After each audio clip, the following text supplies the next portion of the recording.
வெற்றிவேல் முருகனுக்கு அரஹரோஹரா. பாசுபதாஸ்திரம். பானுகோபன் அதிக ஆத்திர வெறியோடு வீரபாகுவின் வலுவான மார்பில் 1000 பானங்களை பொழிந்தான். உடனே வீரபாகுவும் 1000 பானங்களை பிரயோகித்து அவனுடைய ரதசாரதி, குதிரைகள், ரதம் ஆகியவைகளை விரைவில் சின்னாபின்னப்படுத்தினான். அசுரகுமாரன் வேறொரு ரதத்தில் ஏறிக்கொண்டு ஏராளமான பானங்களை பொழிய முயன்றபோது வீரபாகு சட்டென்று அவனுடைய மார்பை குறிப்பார்த்து 1000 பானங்களை விடுத்தான். அதை கண்ட பூதங்கள் பேரிரைச்சலை உண்டாக்கின. உடனே பானுகோபனும் அவன் மீது வருணாஸ்திரத்தை பிரயோகித்தார். அந்த அஸ்திரம் திசைகள் அனைத்திலும், உலகங்களிலும், 7 சமுத்திரங்களிலும் சென்று வியாபித்து அதிபயங்கரமான தோற்றத்தோடும் இடிமுழக்கம் போன்ற சப்தத்தோடும் வெளிப்பட்டு பூதகணங்களை விரட்டிச் சென்றனர். அதை கண்ட வீரபாகு மகிமை வாய்ந்த ஆக்னேயாஸ்திரத்தை எடுத்து பிரயோகம் செய்தான். அந்த ஆக்னேயாஸ்திரமும் ஒரு பக்கத்தில் தீப்பொறிகளோடு, மற்றொரு பக்கத்தில் ஏராளமான ஜுவாலையோடும், இன்னொரு பக்கத்தில் புகைகளோடும், பெரும் முழக்கத்தோடு, இன்னொரு பக்கத்தில் காந்திகளோடும் பரவிச் சென்று பிரம்மாண்டம் முழுவதையும் வெடித்து சிதறச் செய்தது. அதனால் நட்சத்திரங்கள், கிரகங்கள் அனைத்தும் நடுநடுங்கி ஆட்டம் கண்டன. கங்கா நதி, சமுத்திரங்கள் அனைத்தும் வற்றி வறண்டன. மலைகள் அனைத்தும் பொடி பொடியாக உடைந்தன. அசுரனின் வர்ணாஸ்திரத்தையும் அது தன் நாக்கினால் நக்கிய வண்ணம் பானுகோபனின் அருகாமையில் வந்தது. அதை கண்டதும் அசுரன் மிகுந்த பரபரப்போடு வாயு அஸ்திரத்தை பிரயோகித்தான்.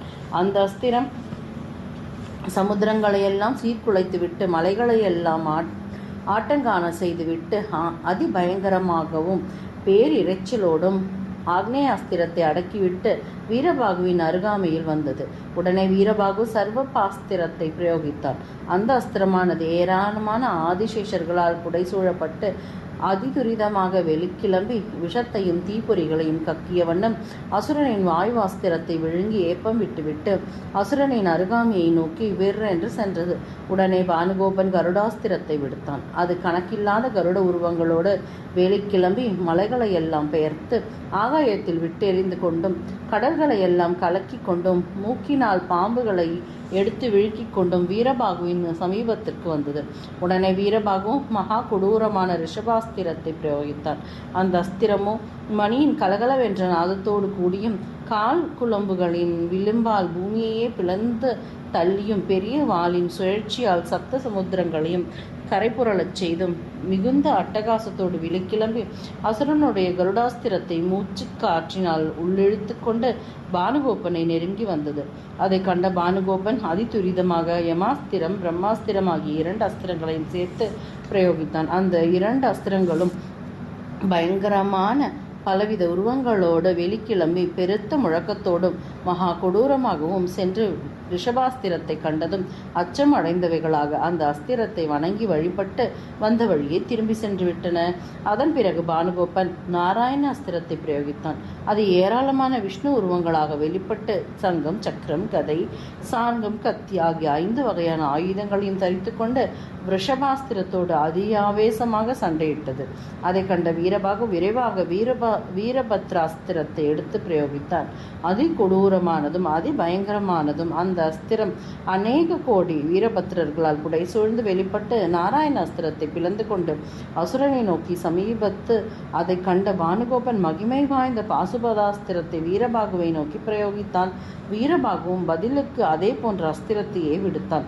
அந்த பாசுபதாஸ்திரமானது சகல திக்குகளிலும் அடர்ந்த புகையை நிரப்பிக்கொண்டும், பிரளய கால கடல்களை கக்கிக்கொண்டும், அனந்தன் முதலான 8 நாகேந்திரர்களை ஓரிடத்திலும், பூத பிரேத பிசாசுகளை மற்றொரு இடத்திலும் வியாபிக்கச் செய்தும், மகா மாயைகளினால் அதிக மயக்கங்களை உண்டாக்கி கொண்டும், சிங்க பற்களோடு கூடிய பயங்கரமான முகங்களை கொண்ட மகாமிருத்யு கணங்களினால் சூழப்பட்டும், அதிபயங்கரமான மகா சஸ்திரங்களின் கூட்டத்தால் பார்ஸ்வங்களில் சூழப்பட்டும், 3 வாகனங்களின் மீது வீற்றிருக்கும் அநேக கனராஜ கூட்டங்களை கொண்டும், பிரம்மாண்டமான பர்வதங்கள் போன்ற நரசிம்ம கூட்டங்களை ஒரு பக்கத்தில், அதிகோரமான கர்ஜனையை செய்யும் திரண்ட சரப கூட்டங்களை மற்றொரு புறத்திலும் கொண்டும், நாய்கள் மீது அமர்ந்தவர்களையும், பிசாசு கூட்டங்களின் மீது அமர்ந்தவைகளையும், பெரிய பூதங்கள், வியாலிகளும், ரிஷபங்கள், குதிரைகள், புலிகள், சிங்கங்கள், யானைகள், தேர்கள், ஆகாய விமானங்கள் ஆகியவைகளின் மீது ஏறி அமர்ந்தவர்களை கொண்டும்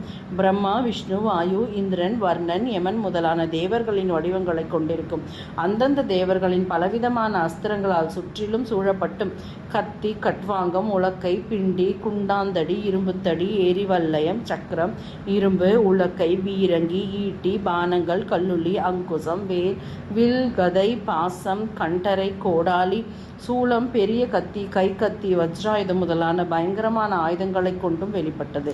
இவ்வாறாக வெளிப்பட்ட அந்த 2 பாசுபதாஸ்திரங்களும் ஒன்றோடு ஒன்று அதியாவேசமாக போரிட்டு கொண்டன.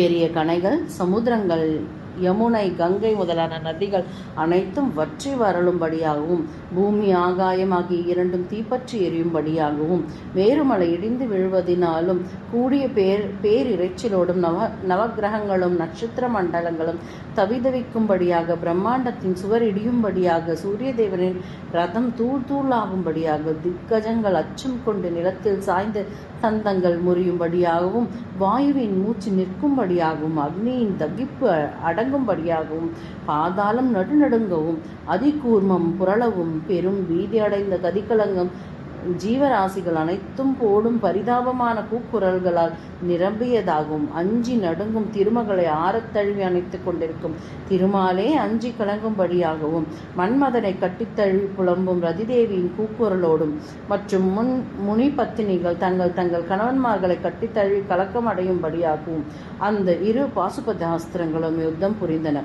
அப்பொழுது ஏராளமான சேனைகள் நாசமடைந்தது.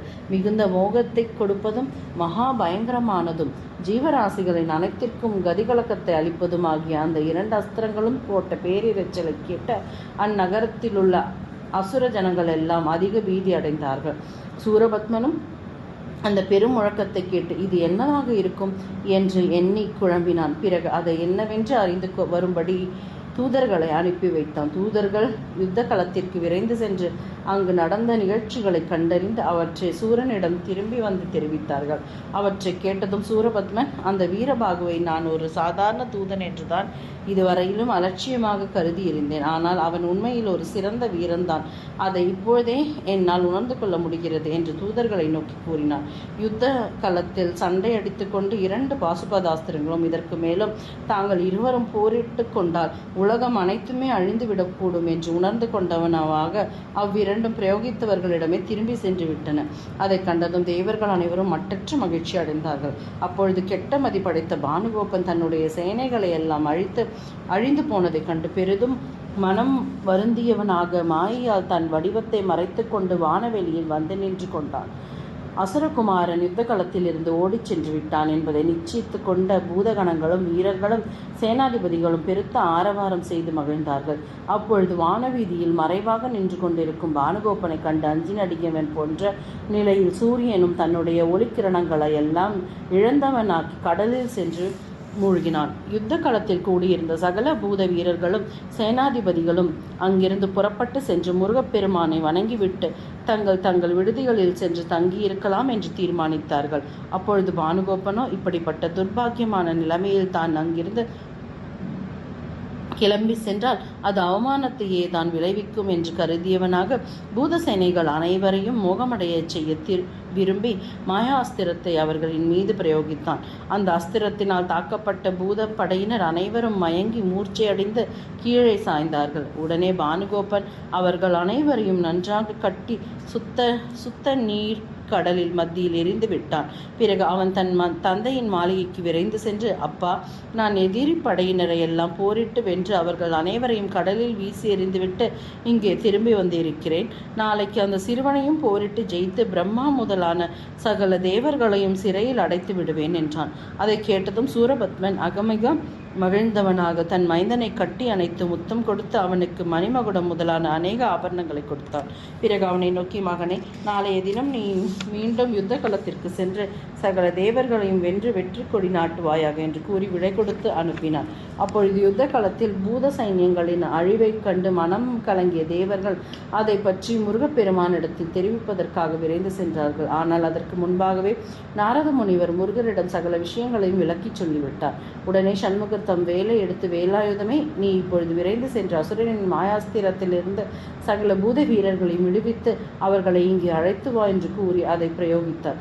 உடனே வேலாயுதம் 1000 கோடி சூரியர்களின் காந்தியோடு அந்த கும் என்ற இருட்டு நேரத்தில் மகா கொடூரமான விஷத்தீயை கக்கிக்கொண்டும் பெரிய பெரிய பர்வதங்களையே பெயர்த்தெடுத்து சுழலச் செய்யும்படியான பயங்கரமான பெருங்காற்றோடும் புருவ நெருப்பால் கொடூரமான யமன்களின் கூட்டத்தால் நிரம்பியும் பிரளய கால மேகங்களில் நிறம் போன்ற புகைகளின் சூழலோடும் மின்னல் கொடிகள் போன்ற அனலச் சிந்தும் தீப்பொறிகளோடும் அக்னி, சூரியன், யமன், வாயு, இந்திரன், சந்திரன், வர்ணன், பிரம்மா, விஷ்ணு முதலான தேவர்களின் அஸ்திரங்களோடும் மற்றும் இது போன்ற ஏராளமான அஸ்திரங்களின் வரிசையோடும் அந்த வேலாயுதம் என்று விரைந்தோடிச் சென்றது.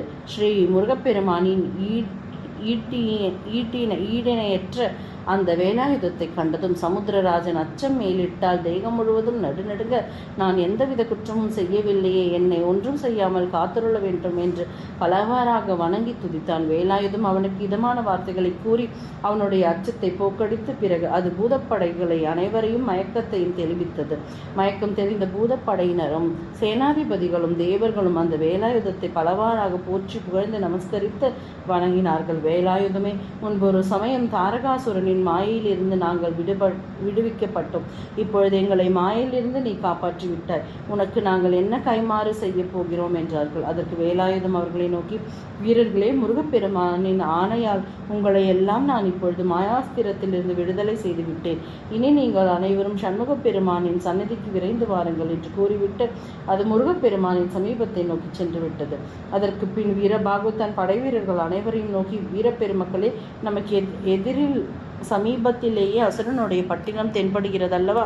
நம்ம எல்லாம் மாயை போல் மோகமடைய செய்த அந்த மானுகோபன் அங்கேதான் இப்பொழுது தங்கி இருக்கிறான். நாம் அனைவரும் ஒன்று சேர்ந்து திரண்டு சென்று அவனுடைய நகரத்தை சூறையாடி தீக்கிரையாக்குவோம். அப்பொழுது அசுரகுமாரன் தானாகவே வெளியே வந்து பார்ப்பான். அந்த சமயத்தில் நான் அவனோடு போரிட்டு அவனை கொன்றுவிடப் போகிறேன். அவனுடைய உயிரை என்னால் அழிக்க முடியாமல் போய்விடுமானால் நான் வில்லை தரித்தபடியே தீயில் குதித்து என் உயிரை மாய்த்து கொண்டு விடுவேன். இது திண்ணம் என்று கூறினான். வீரர்கள் அனைவரும் அவ்வாறே செய்வதாக உறுதியளித்துவிட்டு வீரபாகுவின் தலைமையோடு அந்நகரின் மேற்கு திசையை நோக்கி பெருத்த ஆரவார முழக்கங்களோடு புறப்பட்டு சென்றார்கள். அப்பொழுது அந்நகர கோட்டை வாயிற்காப்பாளர்களில் தலைமையானவனும் மாயையின் மகனும் ஆகிய வியாக்கிரமுகன் என்ற அசுரன் பூதப்படைகளின் ஆரவார முழக்கத்தை கேட்டதும் ஏராளமான சைன்யங்கள் புடைசூழ புறப்பட்டு வந்தான். அதன் பிறகு இரு படையிற்கும் இடையே பெருத்த யுத்தம் உண்டது. யுத்தத்தில் பெருவாரியான அசுரர்கள் பூதப்படையினரிடம் சிக்கி உயிரிழந்தார்கள். அதை கண்ட வியாக்கிரமுகன் அளவு கடந்த கோபம் கொண்டவனாக சூலாயுதத்தை எடுத்து பிரயோகித்த பெருத்த அட்டகாசம் புரிந்தான். உடனே சிம்மன் என்னும் வீரன் தன்னுடைய சூலத்தை அசுரன் மீது பிரயோகித்து அசுரனும் பதிலுக்கு அவன் மீது தன் சூலத்தை விட்டிருந்தான். அந்த சூலங்கள் இரண்டும் ஒன்றோடு சண்டையிட்டு அடித்து கொண்டு முறிந்து விட்டன. உடனே சிம்மன் அவனுடைய மகா கொடூரமான மல்யுத்தம் புரிந்து அவனை கொன்றுவிட்டான். அதை கண்ட தேவர்கள் மலர் மாறி பொழிந்தார்கள். வீரபாகும் அளவு கடந்த மகிழ்ச்சி பெருக்கில் திளைத்தான். அதன் பிறகு பூதப்படைகள் அனைவரும் பிரம்மாண்டமான கோட்டை சுவரை இடித்து அதி அழகான கோபுரத்தை பெயர்த்தெடுத்து அந்த பட்டினத்தின் மத்தியில் வேகமாக வீசி எறிந்தார்கள். அது விழுந்ததால் ஏராளமான அசுரர்கள் மடிந்து போனார்கள். பிறகு அவர்கள் வீதிகளில் பிரவேசித்து அங்குள்ள வீடுகள், விமானங்கள், கோபுரங்கள் ஆகியவைகள் அழித்து ஏராளமான அசுரர்களையும் கொன்று குவித்தார்கள். அநேக அஸ்திரங்களை பிரயோகித்து சதுரங்க சேனைகளையும் சின்னாபின்னப்படுத்தினார்கள். அந்த நகரத்தை தீக்கிரையாக்க கருதிய வீரபாகு அக்னேயாஸ்திரம், வாய்வாஸ்திரம் ஆகிய 2 அஸ்திரங்களையும் ஒன்று சேர்த்து பிரயோகித்தான். உடனே அந்நகரம் முழுவதும் அக்னி தேவனுக்கு இரையாகி கொழுந்து விட்டு எறிந்தது. அக்காட்சியை கண்ணுற்ற அசுர தேவர்கள் சூரபத்மனிடம் விரைந்தோடி சென்று, அசுரராஜனை, தங்கள் குமாரனால் பூதப்படைகள் அனைவரும் மோகமடைந்து சமுத்திரத்தில் வீசி எறியப்பட்டார்கள் அல்லவா? ஆனால் அவர்கள் அனைவரும் பாலமுருகனின் வேலாயுதத்தினால் மோகத்திலிருந்து விடுவிக்கப்பெற்று தங்கள் நகரத்தினுள்ளும் புகுந்து விட்டார்கள். அவர்கள் இதற்குள் வியாக்கிரமுகன் முதலான ஏராளமான அசுரர்களை கொன்றுவிட்டு தங்களுடைய அதி அழகான இந்த பட்டினத்தில் 10,000 யோஜனை பரப்பளவிற்கு தீக்கிரையாக்கியும் விட்டார்கள். இன்னும் நம் நகரம் விடாமல் தீப்பற்றி எரிந்த வண்ணமே இருக்கிறது என்று தெரிவித்தார்கள். அதை கேட்டதும் சூரபத்மன் அளவு கடந்த கோபாவேசத்தில் திளைத்து திக்குமுக்காடினான். சூரபத்மன் மேகக்கூட்டங்களை அழைத்து வரச் செய்து அவைகளிடம் விரைவில் தீயை அணைக்கும்படி கட்டளையிட்டு அனுப்பினான். மேகக்கூட்டங்களோ அசுரனின் கட்டளைக்கு கீழ்ப்படிந்த போதிலும் அவை தங்கள் மனதிற்குள் பெரிதும் குழம்பித்த பரிதவித்தன. நாம் இப்போது தீயை தணித்து விட்டால் அந்த காரியத்தை செய்ததற்காக வீரபாகு நம் எல்லோரையும் கொன்று விடுவார் என்பது நிச்சயம். ஆனால் நாம் சூரனின் ஆணைக்கு கீழ்ப்படியாமல் இருந்துவிட்டால் சூரன் நம்மை எல்லாம் சிறையில் அடைத்து விடுவான் என்பதும் திண்ணம். ஆனால் நமக்கு வீரபாகுவின் கையால் முடிவு ஏற்படுவதுதான் சிறந்தது என்று அவை தீர்மானித்து கொண்டு பிறகு அவை மனம் வருத்தத்துடனேயே அந்நகரை பற்றி கொண்டிருந்த தீப்பிரவாகத்தை பெரும் மழை பெய்வித்து அணைத்தன. அதை கண்டதும் வீரபாகு, அடே, இதென்ன அசுரனால் அனுப்பப்பட்டிருக்கும் மாயையா அல்லது பிரளய காலத்தில் தோன்றும் மேகக்கூட்டங்களா என்று எண்ணி பெரிதும் மனம் வருந்தினார். அச்சமயத்தில் தவசிரேஷ்டரான நாரத முனிவர் அங்கு வந்தார். அவர் வீரபாகுவை நோக்கி, வீரபாகு, இந்த 7 மேகங்கள் சூரபத்மனால் அனுப்பப்பட்டவைதான். இவை பிரளய கால பேரிரைச்சலோடு இடைவிடாமல் மழையை பெய்து கொண்டே இருக்கப் போகிறது. ஆகையால் படபாக்னி அஸ்திரத்தை நீ இப்பொழுது பிரயோகிக்க வேண்டும் என்று கூறிவிட்டு அப்பால் சென்றார். உடனே வீரபாகு படபாக்னி அஸ்திரத்தை பிரயோகித்தான். அந்த அஸ்திரம் ஏராளமான தீச்சுடர் மாலைகளால் சூழப்பட்டு வெளிக்கிளம்பி ஜலங்களை எல்லாம் ஒரே வினாடியில் குடித்து விட்டன. அதனால் மேகக்கூட்டங்கள் அனைத்தும் வலுவிழுந்து கீழே நிலத்தில் விழுந்துவிட்டன. அதன் பிறகு முருகப்பெருமானை வணங்கி வழிபட்டு அவர் அருளால் சக்தி பெற்ற கடலை நோக்கி சென்றுவிட்டன. தேவர்கள் அனைவரும் வீரபாகுவை புகழ்ந்து கொண்டாடி மலர் மாறி பொழிந்து மகிழ்ந்தார்கள். இந்த விவரங்களை எல்லாம் தூதர்களின் மூலமாக கேட்டறிந்த சூரபத்மன் அதிக கோபம் கொண்டு அந்த தூதனை நோக்கி, தூதனை, அந்த தேவர்களோடு நான் இப்பொழுது யுத்தம் செய்ய விரும்புகிறேன். ஆகையால் உடனே என் ரதத்தை கொண்டு வா என்று கட்டளையிட்டான். அப்பொழுது சூரனுடைய மகனான ஹிரண்யன் என்பவன் எழுந்து வந்து தன் பிதாவின் முன்னிலையில் வணக்கத்தோடு நின்றான். அவன் பாதாள லோகத்தின் பாதுகாவலன், 3 தலைகளை கொண்டவன், புத்திசாலித்தனம் நிரம்ப பெற்றவன். அவன் தன் தந்தையை நோக்கி, அப்பா, தேவர்களுக்கு இனியும் நாம் தொந்தரவு கொடுக்க முன் வந்தால் அதனால் நம்முடைய செல்வ யோகங்களுக்கும் ஆயுளுக்குமே அழிவு ஏற்பட்டுவிடும். ஏனென்றால் அவர்களுக்கு பாதுகாப்பாக இங்கு ஈசனின் மகனான முருகப்பெருமான் வந்திருக்கிறார். இதற்கு முன்பாக பிரம்மா, விஷ்ணு முதலான தேவர்கள் எல்லாம் நீங்கள் வென்று ஜெயமடைந்ததெல்லாம் இந்த குமர கடவுளின் அருளால் தான். ஆகையால் பரமசிவனின் ஆங்கைக்கு மீறி நடக்க நீங்கள் முயலவே கூடாது. அவருடைய கட்டளை மீறி நடந்தவர்கள் எல்லாம் அடைந்திருக்கும் விபரீத பலனை நீங்கள் நன்கு அறிந்திருப்பீர்கள். மகா பராக்கிரமசாலிகளான திரிபுராசுரர்கள், கஜாசுரன், அந்தகாசுரன், ஜலந்திராசுரன், பண்டாசுரன், வியாக்ரன் முதலான அசுரசிரேஷ்டர்களும் மன்மதன், யமன், மந்தஸ்யம், கூர்மம், வராகம், நரசிம்மம், வாமனம், தக்ஷ பிரஜாபதி, பஞ்சராவணன் முதலான தேவர்களும் முன்பொரு சமயம் பரமேஸ்வரனுடைய கட்டளையை மீறி நடந்ததினாலேயே நலிவுற்றார்கள். மேலும் கங்கையின் திமிரை ஒழித்தவரும் காலகூட விஷத்தை அருந்தியவரும் இந்திரனுடைய கையை பங்கம் செய்தவரும் பிரம்மாவின் மண்டையோடுகளை மாலையாக அணிந்தவரும் அச்சீன உருவமாகிய அப்பஸ்மாரத்தை காலடியில் போட்டு மிதித்தவரும் இது போன்ற பல அசாத்தியமான காரியங்களை செய்தவரும் அந்த பரமசிவன் தான். ஆகையால் அப்படிப்பட்ட மகாதேவனுடைய குமாரனோடு நீங்கள் போரிடச் செல்வது சரியானதல்ல. சிவனின் ஸ்வரூபமாகிய இந்த குமாரனை நீங்கள் ஒரு குழந்தை என்று குறைவாக நினைத்து விடாதீர்கள். இவர் விளையாட்டு போக்கிலேயே விஸ்வரூபம் எடுத்ததையும் சிருஷ்டி கடவுளான பிரம்மாதேவனை சிறையில் அடைத்ததையும் உலகங்கள் அனைத்தையும் சிருஷ்டி செய்ததையும் தாங்கள் அறியவில்லை போலும். மேலும் இவர் ஆதி வராகமூர்த்தி சிங்கப்பல்லை பிடுங்கி மகாதேவனிடம் கொடுத்தவர். கிரௌஞ்சனையும் என் சிற்றப்பனான தாரகனையும் கொன்றவர். ஆகையால் இவரை சின்னஞ்சிறு பாலகன் என்று அலட்சியமாக கருதி நீங்கள் போரிடத் துணிவது சரியல்ல. சகல உலகங்களையும் மகேஸ்வரனுடைய மந்தகாசம் ஒன்றே அழித்துவிடக்கூடிய தன்மை வாய்ந்தது. அந்த மகாதேவனைத்தான் காங்கேயன், கார்த்திகேயன் முதலான திருநாமங்களால் தவசீலர்கள் அழைத்து மகிழ்கிறார்கள். ஆனால் சிறுமதி படைத்த அறிவியினர்களோ அப்பெயர்கள் வெவ்வேறென கடவுளாக குறிக்கிறது என்று தவறாக கருதி விடுகிறார்கள். முன்பொரு சமயம் 7வது கடலான சுத்த ஜல சமுத்திரத்தை நோக்கி எந்த சக்தியாயுதம் அனுப்பப்பட்டதோ அந்த சக்தியாயுதத்தை அவர் பிரயோகித்தார். ஆனால் அதிலிருந்து எந்த அசுரன் தான் தப்பி உயிர் பிழைக்க முடியும்? மேலும் இந்த மகா பராக்கிரமம் வாய்ந்த வீரபாகுவையும் ஒரு சாதாரண தூதுவன் என்று நீங்கள் நினைத்து விடக்கூடாது. இந்த வீரபாகுவுக்கு மரண பயமோ சகல தெய்வங்களின் அஸ்திரங்களின் பயமோ சிறிதும் இருப்பதாக தெரியவில்லை. இவனால் ஏராளமான அசுரர்கள் கொலை செய்யப்பட்டு மடிந்தார்கள். இவனால் பானுகோபனும் துரத்தி அடிக்கப்பட்டான். இவனாலேயே இப்பொழுது நம்முடைய அழகான நகரமும் தீக்கிரையாக்கப்பட்டது. இப்படிப்பட்ட வீர தீரம் மிகுந்தவனான இந்த வீரபாகுவிடம் யுத்தம் புரிவதற்கான திறமை நம்மில் யாருக்குத்தான் இருக்க முடியும்? முருகப்பெருமானின் விருப்பத்திற்கு மாறாக எந்த அசுரன் தான் உயிர் பிழைத்திருக்க முடியும்?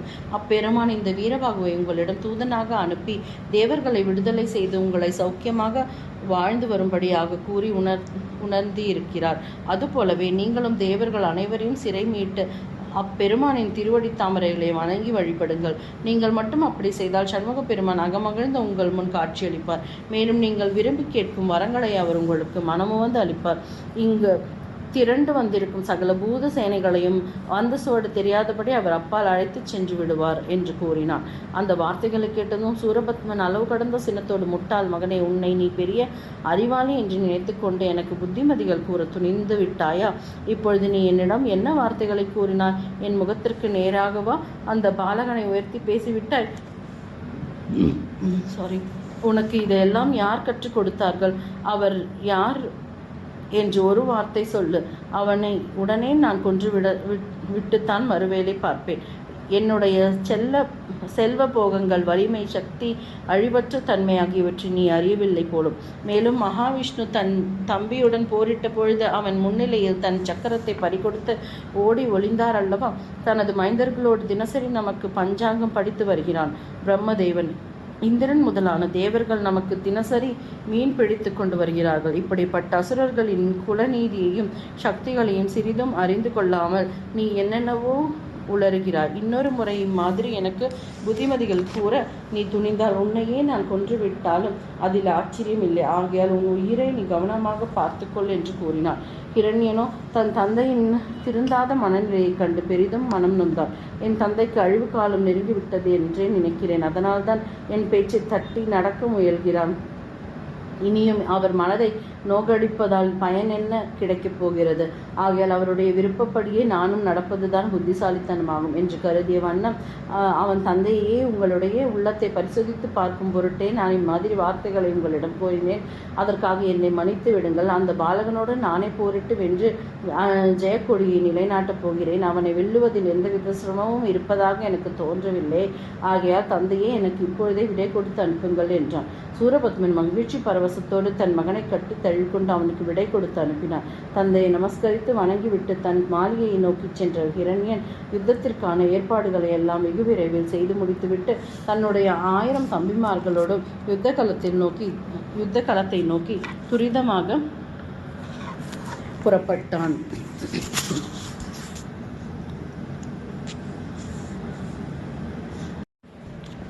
அசுரகுமாரரான ஹிரண்யன் தும்பை மாலையை அணிந்து கொண்டு 1000 சிங்கங்கள் பூட்டிய பிரம்மாண்டமான தேரில் ஏறி அமர்ந்த வண்ணம் ஆயிரக்கணக்கான சேனை தலைவர்களும் சதுரங்க சேனைகளும் புடைசூழ போர்க்களத்தை நோக்கி புறப்பட்டு சென்றான். அவனோடு கூட 800 வாகினி எண்ணிக்கையுள்ள ரதங்கள், குன்றுகள் போன்ற பெரிய யானைகள், 2 லட்சம் குதிரைகள், 2 லட்சம் அசுர வீரர்களும் புறப்பட்டு சென்றார்கள். அப்பொழுது சமுத்திரத்தின் அலையோசைகளையே மிஞ்சக்கூடிய அளவுக்கு பேரி வாத்தியங்களின் முழக்கம் உண்டாயிற்று. மற்றும் இதை போன்ற அநேக வாத்தியங்களும் இடைவிடாமல் முழங்கப்பட்டன. யுத்த காலத்தை நெருங்கியதும் ஹிரண்யன் தன் சைனியங்களை 1000 வாகினி எண்ணிக்கையுள்ள 4 வரிசைகளாக தனித்தனியாக பிரித்து 4 திசைகளிலும் ஏவிவிட்டான். பிறகு அவன் கோபாவேசத்தோடு கர்ஜனை புரிந்த வண்ணமே வீரபாகுவை எதிர்த்து வந்தான். அவனை பார்த்து வீரபாகுவோ, இவன் யாராக இருக்கலாம் என்று நினைத்து குழம்பினான். அச்சமயம் பிரம்மபுத்திரனான நாரத முனிவர் அங்கு வந்து ஹிரண்யனை இந்நாள் என்று அவனுக்கு அறிமுகப்படுத்தி அசுரகுமாரனுடைய வீர தீரங்களை பற்றியும் வெகுவாக எடுத்துச் சொல்லிவிட்டு சென்றார். வீரபாகவும் உடனே தன்னுடைய சைனியங்களை 4 வரிசைகளாக பிரித்து 4 திக்குகளும் அவற்றை அனுப்பி வைத்தான். பிறகு அவன் தன் படைகளோடு அதி ஆவேசமாக ஹிரண்யனுடன் போரிட முன் வந்தான். அப்பொழுது அவ்விருவருக்கும் மகா பயங்கரமான யுத்தம் உண்டது. பூத வீரர்களும் அசுர வீரர்களும் ஒருவரோடொருவர் மோதிக்கொண்டார்கள். அசுரப்படை தலைவர்கள் பூதப்படை தலைவர்களோடும் அசுரனுடைய 1000 தம்பிகளும் வீரபாகுவின் தம்பிகளோடும் யுத்தம் புரிந்தார்கள். உலகை முத்கரம், சக்கரம், பிண்டி, எரிவல்யம், தோமரம், கத்தி, கட்கம், அம்பு, சூலம், வஜ்ரம், வேல், கோடாரி ஆகியவைகளாலும் மரங்கள், கற்கள், மலைகள், குண்டாந்தடிகள், மண்கட்டிகள் ஆகியவைகளாலும் பூதப்படைகள் அசுரப்படைகளை தாக்கி சின்ன பின்னப்படுத்தின. அதனால் அசுர வீரர்களில் பலர் கை கால்கள் முறிந்தும் மற்றும் உடல் அங்கங்களில் முக்கியமானவைகளை இழந்தும் இரத்த வெள்ளத்தில் மிதந்த வண்ணம் மூர்ச்சித்து கிடந்தார்கள். வீரபாகவும் அநேக அஸ்திரங்களை பிரயோகித்து ஏராளமான அசுரர்களை கொன்று குவித்தான். அசுர வீரர்களின் உடலில் இருந்து பெருகி விழுந்த இரத்தம் ஒரு பெரிய ஆறாக ஓடலாயிற்று. உடனே ஹிரண்யன் மிகுந்த கோபத்தோடு 1000 லட்சம் கோடி பானங்களை பிரயோகித்து பூத வீரர்களை விரட்டி அடித்தான். அப்பொழுது பூதப்படை தலைவனான நீலன் என்னும் வீரன் மிகுந்த ஆரவாரத்தோடு புறப்பட்டு வந்து ஹிரண்யனுடன் யுத்தம் புரிந்தான். அசுரகுமாரன் அவன் மீது தன்னுடைய வேலை எடுத்து வீசி எறிந்தான். அது தாக்கியதால் மூர்ச்சையடைந்த நீலன் ஒரு நொடி பொழுதற்குள் மூர்ச்சை தெளிந்து எழுந்து ஒரு சால விருட்சத்தை பிடுங்கி எடுத்து அசுரனின் ரதத்தை உடைத்தார். உடனே அசுரன் வேறொரு ரதத்தில் ஏறி உட்கார்ந்து கொண்டு கூர்மையான பானங்களை அவன் மார்பை நோக்கி விடுத்தான். அதை கண்டதும் நீலன் ஆத்திர வெறியோடு ஒரு பெரிய மலையை பிடுங்கி எடுத்து அவன் மீது எறிந்தான். அசுரனோ அந்த மலையை 3 பானங்களினாலேயே பொடி பொடியாக்கிவிட்டான். அதன் பிறகு நீலன் தேருடன் சேர்ந்து அசுரனை தூக்கி விசையோடு வீசி எறிந்தான். அசுரனோ தேரில் இருந்தபடியே ஆகாயம் வரையிலும் எழும்பிச் சென்று விற்றென்று கீழ் நோக்கி திரும்பி வந்து விழுந்தான். அவன் வேறொரு ரதத்தில் ஏற முயல்வதற்குள் நீலன் அவனுடைய மார்பில் பலமாக அடித்தான். அவ்விருவருக்கும் இடையே பயங்கரமான கைகலப்பு ஏற்பட்டது. முடிவில் அசுரன் வாயிலிருந்து ரத்தம் பெருகி வழிய மூர்ச்சித்து விழுந்தான். உடனே தனக்கு மூர்ச்சை தெளியும் வரையிலும் அவன் தனக்கு நிகரான வேறொரு மாய உருவத்தை உண்டாக்கினான். அந்த பொய் மனிதனாகிய ஹிரண்யன் நீலனோடு போரிடலானான். நீலனோ அந்த மாய உருவனின் தலைமீதில் தண்டத்தால் ஓங்கி அடித்தான். அதனால் மூர்ச்சை அடைந்தவன் போல் பூமியில் பொத்தென்று விழுந்த அவன் சற்றென்று ஆகாயத்தின் மத்தியை அடைந்து அங்கிருந்தவாறே சிங்கம் போல் கர்ஜனை செய்தான்.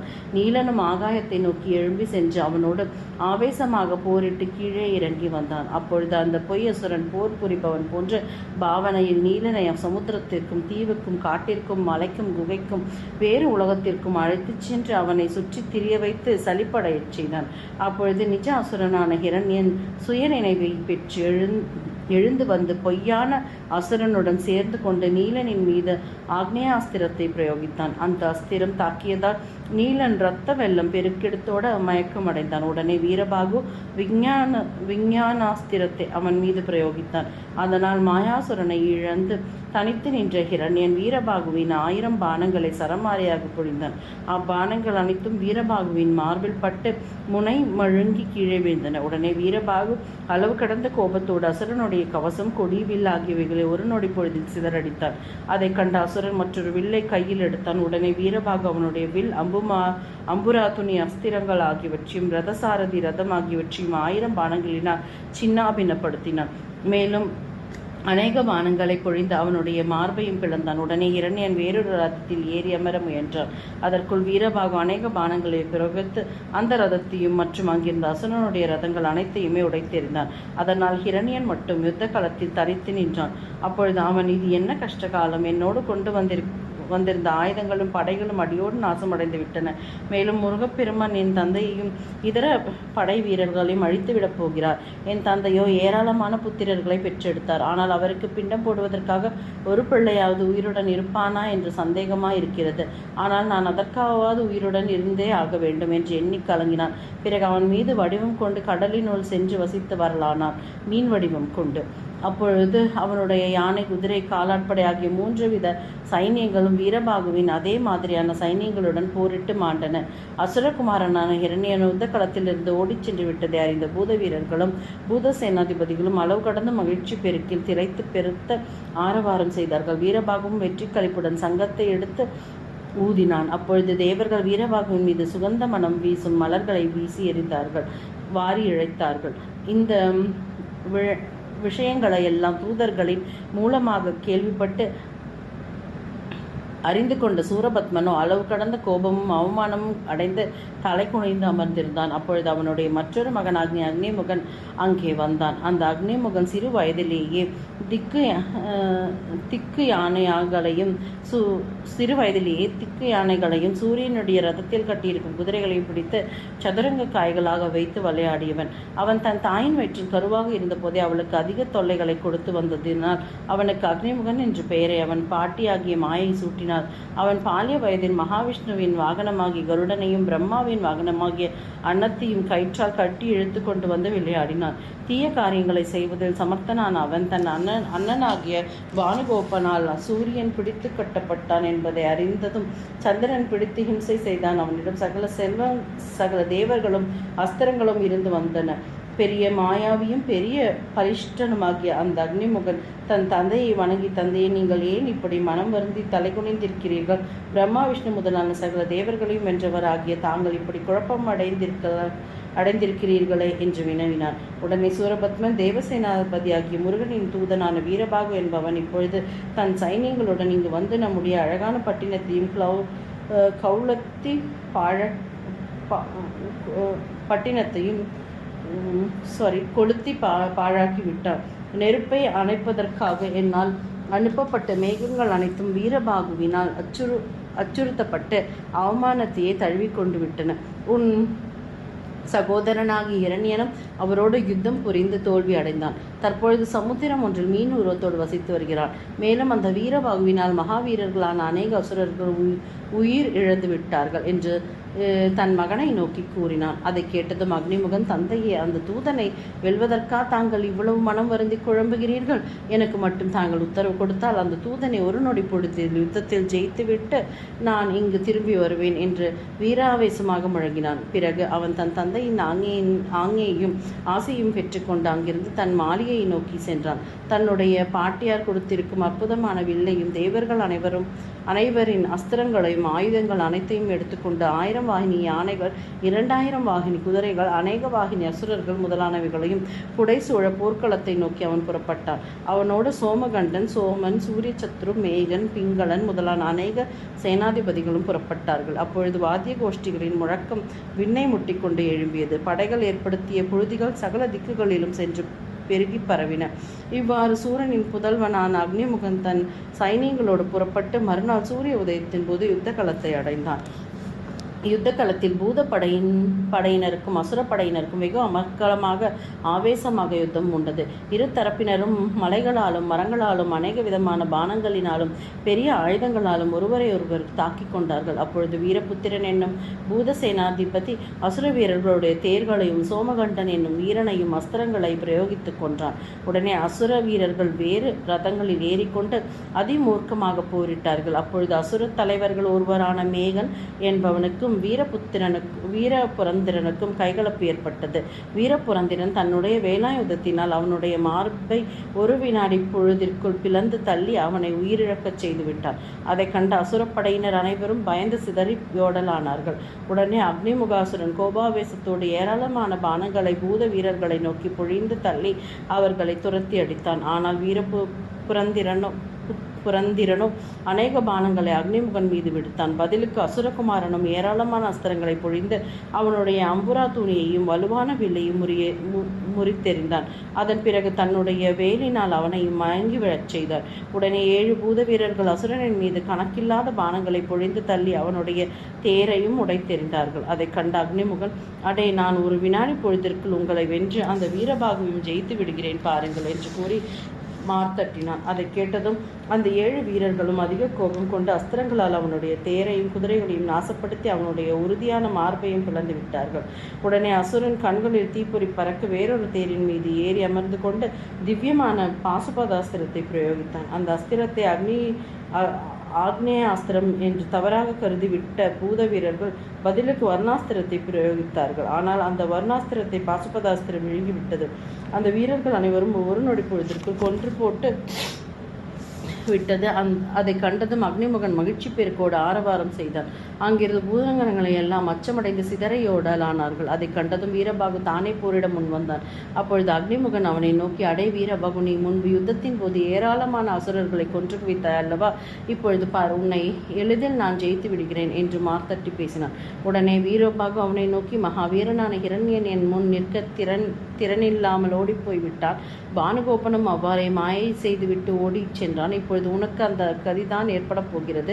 நீயும் விரைவில் இங்கிருந்து ஓடி ஒளியத்தான் போகிறாய், அது சந்தேகம் இல்லை. ஆனாலும் உன்னை நான் நிச்சயம் கொன்றுவிடத்தான் போகிறேன் என்று கூறிவிட்டு அதிதுரிதமாக தன் வில்லை எடுத்து அதில் நாணை பூட்டினான். உடனே அசுரனும் தன்னுடைய வில்லில் பெரும் முழக்கத்தோடு நாணை பூட்டி வீரபாகுவை நோக்கி 14 பானங்களை விடுத்தான். அதை கண்டதும் வீரபாகு அவனுடைய பானங்களை எல்லாம் பதில் பானங்களை பிரயோகித்து சிதறடித்தான். அதன் பிறகு அவர்கள் இருவரும் சக்தி வாய்ந்த அநேக அஸ்திரங்களையும் ஒருவர் மீது ஒருவர் பொழிந்து கொண்டார்கள். அப்பொழுது அசுரன் வாயு, சூரியன், யமன் முதலான தேவ அஸ்திரங்களை வீரபாகுவின் மீது பிரயோகித்தான். வீரபாகுவும் பதிலுக்கு அதே மாதிரியான அஸ்திரங்களை விடுத்து கூர்மையான ஒரு பானத்தையும் அக்னிமுகனின் மீது பிரயோகித்தான். அந்த அஸ்திரத்தினால் தாக்கப்பட்ட அசுரன் தன் ரதத்திலேயே மயங்கி வீழ்ந்து விட்டான். ஆனால் ஒரு வினாடி பொழுதிற்குள் மயக்கம் தெளிந்து சுய உணர்வு பெற்ற அவன் தான் வணங்கி வழிபடும் காளி தேவியை குறித்து மனதில் நினைத்தான். உடனே அந்த பத்ரகாளி வில், சூலம், கோடாலி முதலான திவ்ய ஆயுதங்களை கைகளில் தரித்து கொண்டு சிங்க வாகனத்தின் மீது ஏறி அமர்ந்த வண்ணம் தனது பரிவாரங்களாகிய ஏராளமான கோடான கோடி காளிகளால் புடைசூழப்பட்டவளாய் வாத்திய முழக்கங்களுக்கிடையே அவர் முன்னிலையில் காட்சியளித்தார். தன் முன்னே காட்சி தந்திருக்கும் காளி தேவியை கரங்கூப்பி வணங்கி துதித்த அக்னிமுகன், தேவியே, உன்னை அண்டி அன்பர்களுக்கு வெற்றியோட மங்களத்தை விரோதிகளுக்கு இறப்பையும் கொடுத்தருளும் தன்மையலை நான் இப்பொழுது இந்த வீரபாகுவை கொண்டு ஜெயத்தை அடைய வேண்டும். அதற்கு நீதான் எனக்கு அருள் புரிய வேண்டும் என்று பிரார்த்தித்துக் கொண்டான். அதற்கு அப்படியே ஆகட்டும் என்று கூறி அருகிய பத்ரகாளி தன் கையில் இருந்த சூலாயுதத்தால் வீரபாகுவை நோக்கி வீசியிருந்தாள். வீரபாகுவோ 14 பானங்களினால் அந்த சூலத்தை பொடி ஆக்கிவிட்டான். காளிதேவி மறுபடியும் அவன் மேல் சூலத்தை பிரயோகித்து அதையும் வீரபாகு 1000 பானங்களால் தூளாக்கிவிட்டான். உடனே மகாபயங்கரியான அந்த காளிதேவி அதிக கோபாவேசத்தோடு தன் சிங்க வாகனத்திலிருந்து கீழே இறங்கி கையில் கூர்மையான கத்தியை பிடித்த வண்ணம் வீரபாகுவை கொன்றுவிடும் எண்ணத்தோடு விரைந்து வந்தார். வீரபாகுவோ பெண்களை கொள்வது மகா பாபமாகும் என்று மனதில் நினைத்தவனாக தன் ஒரு கையினால் தேவியை 8 கரங்களில் ஒன்றை சேர்த்து பிடித்து கொண்டு மற்றொரு கையால் அவளுடைய மார்பில் ஓங்கி அறைந்தான். அதனால் வாயிலிருந்து ரத்தம் வழிந்தோட காளிதேவி பூமியில் விழுந்து விட்டாள். பிறகு அவள் தன் சக்தி அனைத்தையும் குன்றியவளாக விம்மி அழுது கொண்டே எழுந்து நின்று, வீரபாகுவனுடைய பராக்கிரமத்தை உணர்ந்து கொள்ளாமல் அக்னிமுகனுடைய பக்தியின் பொருட்டு நான் உன்னோட போரிட முன் வந்து விட்டேன். நீ அக்னிமுகனையும் பானுகோபன் முதலான அசுரர்களையும் யுத்தம் புரிந்து கொன்று முருகனின் அருளுக்கு பாத்திரமாக ஆவாயாக என்று கூறினாள். பிறகு அவள் தன்னுடைய சிங்க வாகனத்தின் மீது ஏறி அமர்ந்து கொண்டு அங்கிருந்து தன் இருப்பிடத்தை நோக்கி விரைந்து சென்றாள். அவள் சென்று விட்டதை கண்டதும் அக்னிமுகன், இந்த காளியை நம்பியா நான் யுத்தம் புரிய முன்வந்தேன்? இவள் உதவி இல்லாமலேயே நான் போரிட்டு எதிரிகளை கொன்று குவிக்கிறேன். அப்படி செய்யாவிட்டால் நான் என் தந்தையின் முகத்தில் விழிக்கவே போவதில்லை. இது சத்தியம் என்று தன் மனதிற்குள் உறுதி செய்து கொண்டான். இந்த முடிவோடு அவன் வீரபாகுவின் மீது கோபாவேசத்துடன் 100 பானங்களை பிரயோகித்தான். வீரபாகுவும் பதிலுக்கு 100 பானங்களை பொழிந்து மேலும் அநேக பானங்களை அவன் மீது பிரயோகித்தான். இருவரும் ஏராளமான அஸ்திரங்களை ஒருவர் மீது ஒருவர் பொழிந்து கொண்ட போது அக்னிமுகன் பிரம்மாஸ்திரத்தை எடுத்து அவன் மீது பிரயோகித்தான். அந்த பிரம்மாஸ்திரமானது அநேக பிரம்மாக்களின் வடிவெடுத்து வெளிக்கிளம்பி வருவதற்குள்ளாகவே வீரபாகு சட்டென்று வீரபத்ராஸ்திரத்தை எடுத்து பிரயோகித்து விட்டார். உடனே அது மகாசக்தி வாய்ந்த வீரபத்ராஸ்திரமானது அசுரனுடைய பிரம்மாஸ்திரத்தை விரைவிலேயே விழுங்கி ஏப்பம் விட்டு அக்னிமுகனுடைய பெரிய தலையையும் வேகமாக அரித்து பூமியில் தள்ளி அவனை கொன்று விட்டது.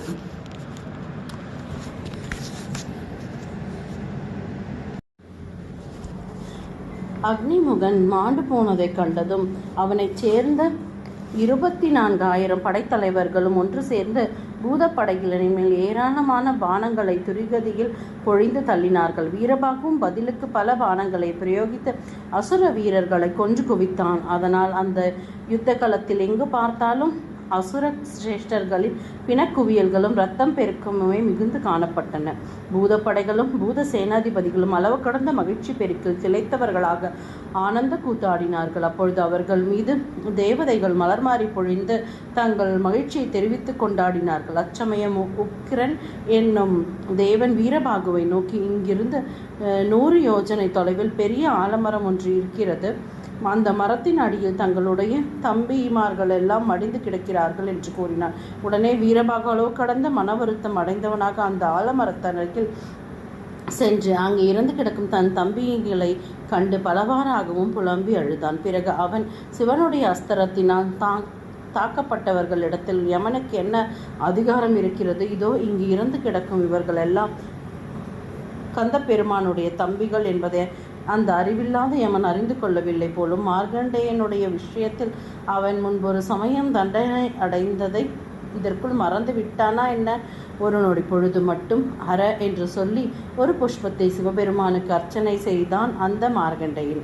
அவன் பொருட்டு பரமேஸ்வரனுடைய இடது திருவடியினால் யமன் உதைப்பட்டானே. மேலும் துச்சகன், துர்மதி, ஸ்வேதகேது ஆகியவர்களுக்காகவும் யமன் தண்டனை அளித்தானே. இதையெல்லாம் அவனால் எப்படி அதற்குள் மறந்துவிட முடிந்தது? விபூதி ருத்ராட்சம் தரிப்பவர்களின் பக்கமே திரும்பியும் பார்க்காத தன்மை வாய்ந்த அவனுக்கு இப்படிப்பட்ட தைரியம் எப்படி வந்தது என்று ஓர் அம்பில் எழுதி அதை யமலோகத்திற்கு அனுப்பி வைத்தான். அந்த அம்பு சகல திசைகளிலும் ஒளியை உமிழ்ந்து கொண்டு அதி துரிதமாக யமதேவனின் முன்னிலையில் வந்து விழுந்தது.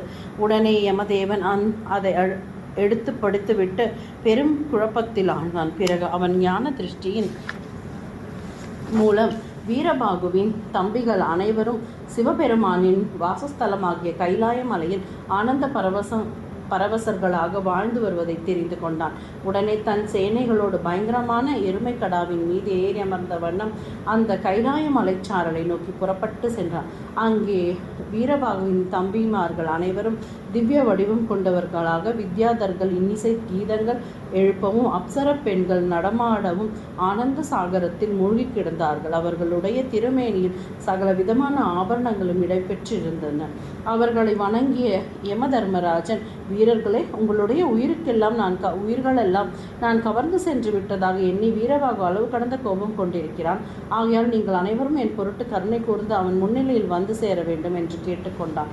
அப்படியே வீரர்கள் அனைவரும் ஆலமரத்தடியில் நித்திரை கலந்து எழுந்திருப்பவர்கள் போல் எழுந்து நின்றார்கள். அவர்களை எல்லாம் வீரபாகு அன்பு பெருக்கோடு கட்டித்தழுவி ஆனந்தம் அடைந்தான்.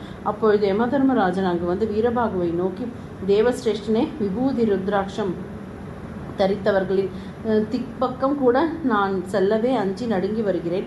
உன்னுடைய இந்த தம்பிமார்கள் அனைவரும் கைலாயங்கிரியில் மகிழ்ச்சியில் திளைத்தவர்களாக பரமானந்தத்தோடு வாழ்ந்து வந்தார்கள். நான் தான் அவர்களை இந்த இடத்திற்கு அழைத்து வந்தேன். இப்பொழுதாவது என் மீதுள்ள கோபம் தணிந்திருக்கும் அல்லவா என்று கேட்டான். உடனே வீரபாகு யமதர்மனை நோக்கி, காலதேவரை, தங்களுடைய பரமேஸ்வரரிடத்திலும் அவரை சார்ந்துள்ள பக்தர்களிடத்திலும் அதிக அன்பு உண்டு. அப்படிப்பட்ட தன்மை படைத்தவரான தாங்கள் என் தம்பிகளின் உயிர்களை பறிப்பீர்களா என்ன? ஆனால் என் தம்பிகளின் உயிரற்ற உடலை பார்த்தவுடன் எனக்கு சட்டென்று உங்கள் மீதுதான் கோபம் உண்டாகிவிட்டது. ஆனால் இப்பொழுது உங்களிடம் எனக்கு மனந்தாங்கள் எதுவுமே இல்லை. ஆகையால் நீங்கள் இப்பொழுது ஈசனின் கட்டளைப்படி உங்களுடைய யமபட்டணத்திற்கே திரும்பிச் செல்லலாம் என்று கூறினான். யமதர்மராஜனும் தன் பரிவாரங்களோடு அங்கிருந்து கிளம்பி தன் நகரம் வந்து சேர்ந்தான். அப்பொழுது தேவர்கள் வீரபாகுவின் மீது மலர் மாறி பொழுது மகிழ்ந்தார்கள். பூதகணங்களும் படைத்தலைவர்களும் அட்டகாசம் செய்து ஆர்ப்பரித்தார்கள்.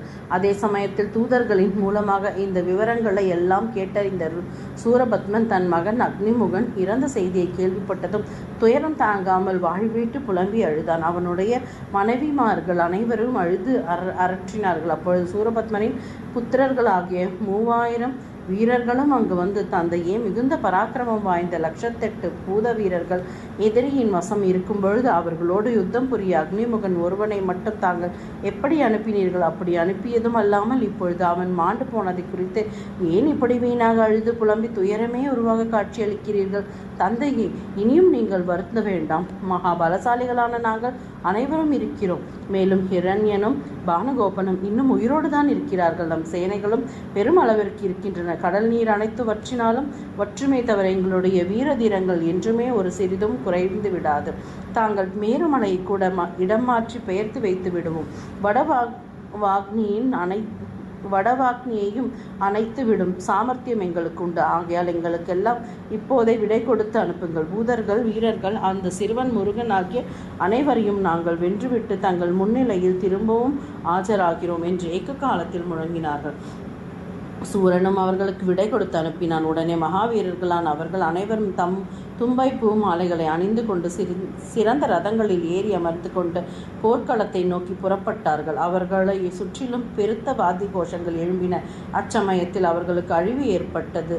திண்ணம் என்பது போல் பூமியில் அதிர்ச்சி உண்டாயிற்று. அவ்வீரர்களின் தலைக்கு மேல் கழுகுகளும் காக்கைகளும் பயங்கரமாக வட்டமிட்டு பறந்தன. கழுகுகளும் பூமி நெடுங்கிலும் தீப்பந்தங்கள் மகா கோரமாக வந்து விழுந்தன.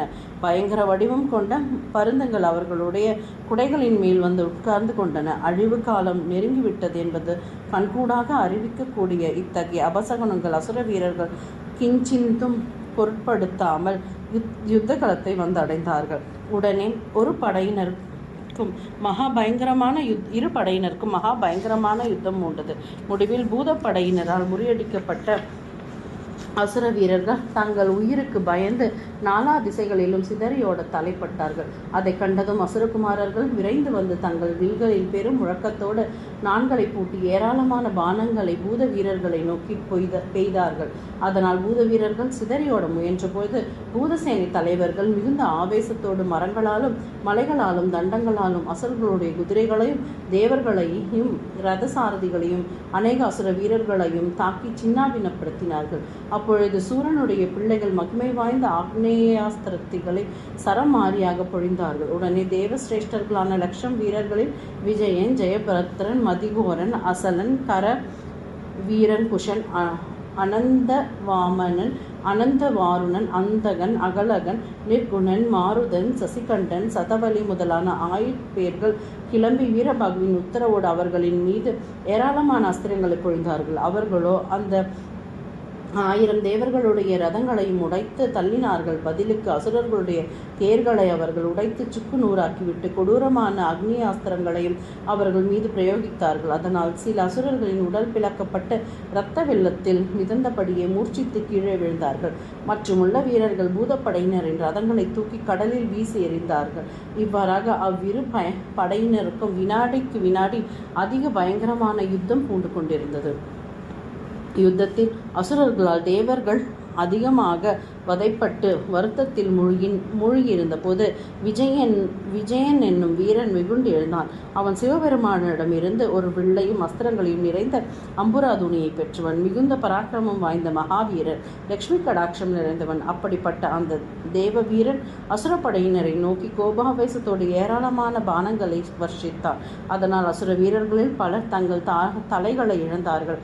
ஆனால் ஒரு நொடி பொழுதிற்குள் அவர்களுக்கு வேறு தலைகள் முளைத்துவிட்டன. அவர்களுடைய கைகளை பானங்களினால் விஜயன் துண்டித்தான். ஆனால் அவர்கள் இழந்த அவயங்கள் எல்லாம் அவர்கள் உடலில் மீண்டும் புதிதாக முளைத்துவிட்டன. அதை கண்டு மனம் கலங்கிய விஜயன் தன் உள்ள கோவிலில் குடிக்கொண்டிருக்கும் முருகப்பெருமானை தியானித்து, மகாபிரபு, இந்த அசுரர்களின் அங்க அவயங்களை நான் பலமுறை துண்டித்த போதிலும் அவர்களுக்கு மீண்டும் புது புது அவயங்கள் தோன்றின.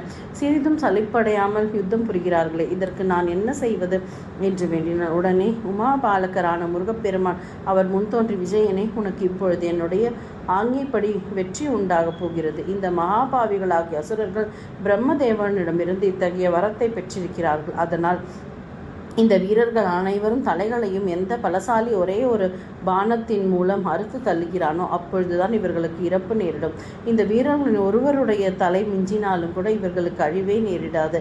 ஆகையால் வீரம் பொருந்திய விஜயனை, இந்த அசுரர்கள் அனைவரின் தலைகளையும் ஒரே பானத்தை விடுத்து துண்டித்து இவர்களை கொள்வாயாக என்று கூறி அவனிடம் பைரவாஸ்திரத்தை கொடுத்தருளினார். உடனே விஜயன் அதிக அமர்க்கலத்தோடு ஸ்கந்தனால் தனக்கு கொடுக்கப்பட்ட அந்த பைரவாஸ்திரத்தை அசுர வீரர்களை நோக்கி பிரயோகித்தான். அந்த அஸ்திரம் அநேக பைரவமூர்த்திகளின் வடிவங்களோடு பல பிரிவுகளாக பிரிந்து அசுர வீரர்களை நோக்கி சென்றது. அதை கண்டதும் நீண்ட கைகளை கொண்ட மத்தன் என்னும் அசுரன் மாயாஸ்திரத்தை பிரயோகித்து அதை தடுக்க முயன்றான். ஆனால் அந்த மாயாஸ்திரத்தை சிறிதும் லட்சியம் செய்யாமல் அதை அடக்கிவிட்டு பைரவாஸ்திரம் விரைந்தோடி சென்று ஒரே தடவையில் அசுரர்களின் அனைவருடைய தலைகளையும் மறுத்து தள்ளிவிட்டது. அதனால் அசுரர்கள் அனைவரும் மரணம் அடைந்தார்கள். விஜயனோ மகிழ்ச்சி பெருக்குடன் முருகப்பெருமானை சோஸ்திரம் செய்து வணங்கினான். பூத வீரர்கள் அனைவரும் அளவு கடந்த சந்தோஷ மிகுதியால் ஆர்ப்பரித்தார்கள். தேவர்கள் வானத்திலிருந்து புஷ்பமாரி பெய்தார்கள். இந்த விவரங்களை எல்லாம் அசுர தூதர்கள் சூரபத்மனிடம் வந்து தெரிவித்த பொழுது அதை கேட்ட சூரன் துயரக்கடலில் மூழ்கினான். அப்பொழுது தர்மகோபன் என்னும் மந்திரி அசுரராஜனை நோக்கி, அரசே, நீங்கள் உங்களுடைய மைந்தன், தகப்பன், சகோதரன் முதலானவர்களை தேவர்களிடம் பறிகொடுத்து விட்டீர்கள் என்பது உண்மைதான். ஆனாலும் உங்களை போன்ற வீரதீர பராக்கிரமங்களில் தலை சிறந்த ஒரு அசுரர் இப்படி துயர சாகரத்தில் மூழ்கி இருப்பது சரியா? அது புத்திசாலித்தனமே அல்ல. சகலருடைய உயிர்களையும் பறிக்கக்கூடிய யம தர்மனும் இழந்த உயிரை கூட மீட்டு தரக்கூடிய பிரம்மதேவனும் நம் வசத்தில் இருக்கிறார்கள். மேலும் ஏராளமான செல்வ போகங்கள் என்றும் குன்றாத வளமை, இந்திர விமானம், படைகள், பராக்கிரமம் வாய்ந்த மந்திரி பிரதானிகள் ஆகிய அனைத்தும் தங்கள் வசம் குவிந்து கிடக்கின்றன. அப்படி இருக்கும் பொழுது தாங்கள் வீணாக குறைப்பட்டுக் கொள்வதில் என்னதான் அர்த்தம் இருக்கிறது என்று கூறி தேற்றினான். அவ்வார்த்தைகளை கேட்டதும் சூரன் ஓரளவு மனம் தெரிந்தவனாக, ஆமாம், நீ சொல்வதும் சரிதான். இப்பொழுது நானே யுத்தகலத்திற்கு சென்று தேவப்படைகளை ஜெயித்து திரும்புவேன் என்று கூறிவிட்டு புறப்பட்டான். அப்பொழுது புத்தி சாதுரியம் நிறைந்த அந்த தர்மகோபன் அசுரராஜனை, தங்களுடைய வேலைக்காரர்களாக நாங்கள் அனைவரும் இங்கிருக்கும் பொழுது தாங்கள் எதற்காக அந்த அற்பர்களுடன் போரிடச் செல்ல வேண்டும்? தங்களுடைய உத்தரவின்படி நானே யுத்தகலத்திற்கு சென்று விரோதிகளை வென்று திரும்பி வருகிறேன் என்று கூறினான். அதை கேட்டதும் சூரன் மகிழ்ச்சி அடைந்து அவனுக்கு விடை கொடுத்து அனுப்பினான். மந்திரி தர்மகோபனும் தன்னுடன் ஏராளமான அஸ்திரங்களை எடுத்துக்கொண்டு புண்டரீகம் என்னும் திக்கஜத்தின் மீது ஏறி போர்க்களத்தை நோக்கி புறப்பட்டு சென்றான். அவனோடு அநேக மந்திர பிரதானிகளும் 4 வித சைன்யங்களும் பெருத்த கோஷத்தோடு அமர்க்களத்தோடும் புறப்பட்டு சென்றனர். யுத்தகலத்தை அசுர சைன்யம் வந்தடைந்ததும் உடனே இரு தரப்பினருக்கும் பயங்கரமான போர் மூண்டது. ஏராளமான அஸ்திரங்களை அவர்கள் ஒருவர் மீது ஒருவர் பொழிந்து கொண்டார்கள்.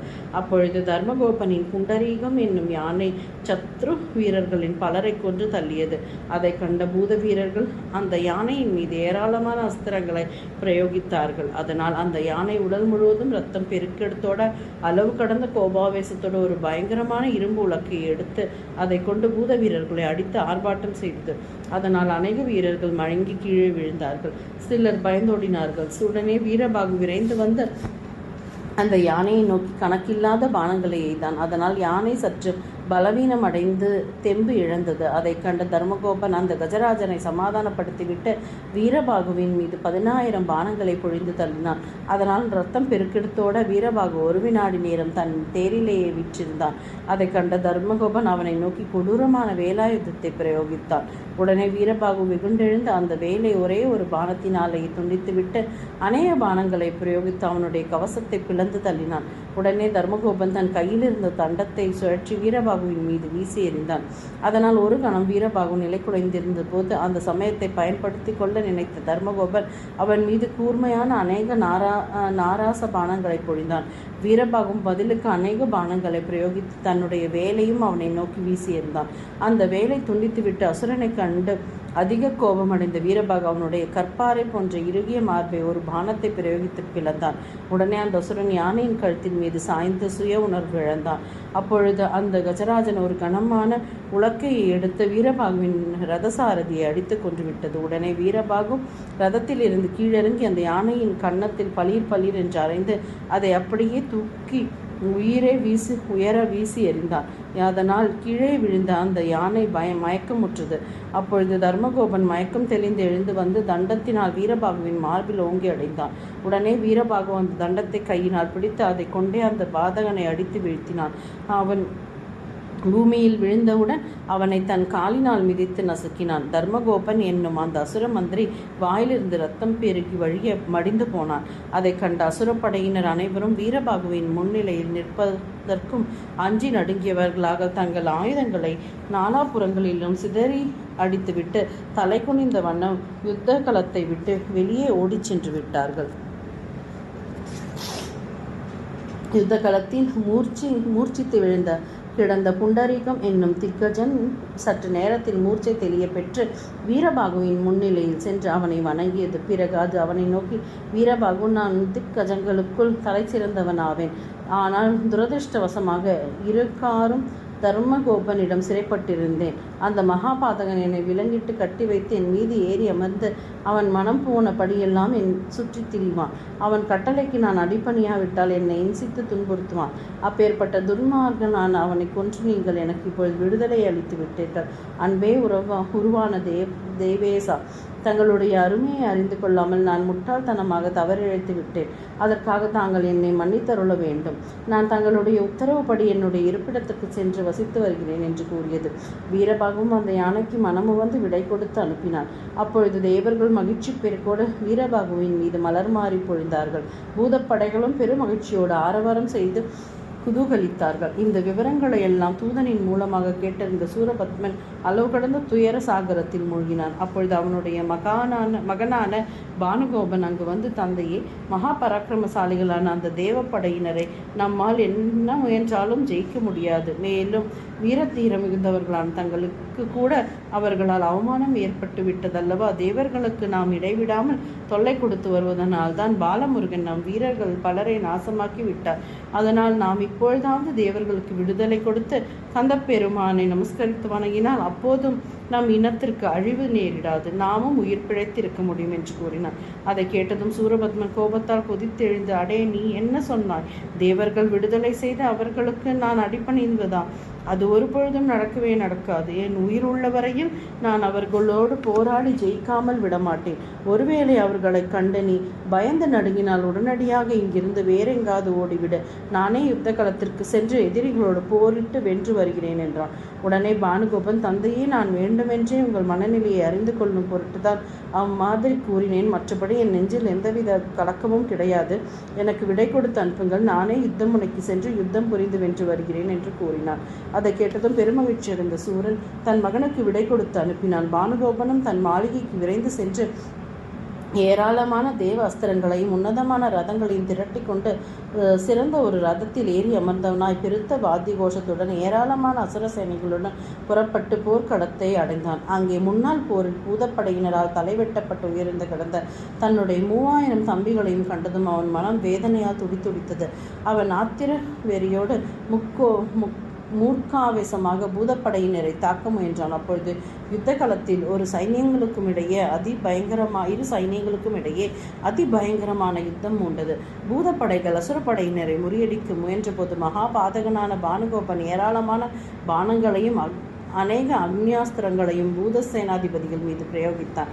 அதனால் இரத்தம் பெருக்கெடுத்தோட சிதறியோடும் சேனாதிபதிகளை கண்டு வீரபாகு அசுரப்படையினரை கதிகலங்கச் செய்தான். அப்பொழுது பானுகோபன் வீரபாகுவை நோக்கி, தூதனே, நீ முன்பே ஏராளமான அசுர வீரர்களை கொன்று குவித்து விட்டாய். ஆனால் இப்பொழுது வகையாக என்னிடம் வந்து சிக்கிக் கொண்டு விட்டாய். நீ உயிர் பிழைப்பது அரிது. உன்னை நான் கண்டிப்பாக கொன்று விடுவேன் என்று வீர முழக்கமிட்டான். உடனே வீரபாகு அவனை நோக்கி, வீணாக நாம் ஏன் இப்படி பேசிக் கொண்டிருக்க வேண்டும்? யுத்தத்தின் மூலமாக வெற்றி தோல்விகளை தேவர்களை கணக்கிட்டு கொள்ளட்டும்.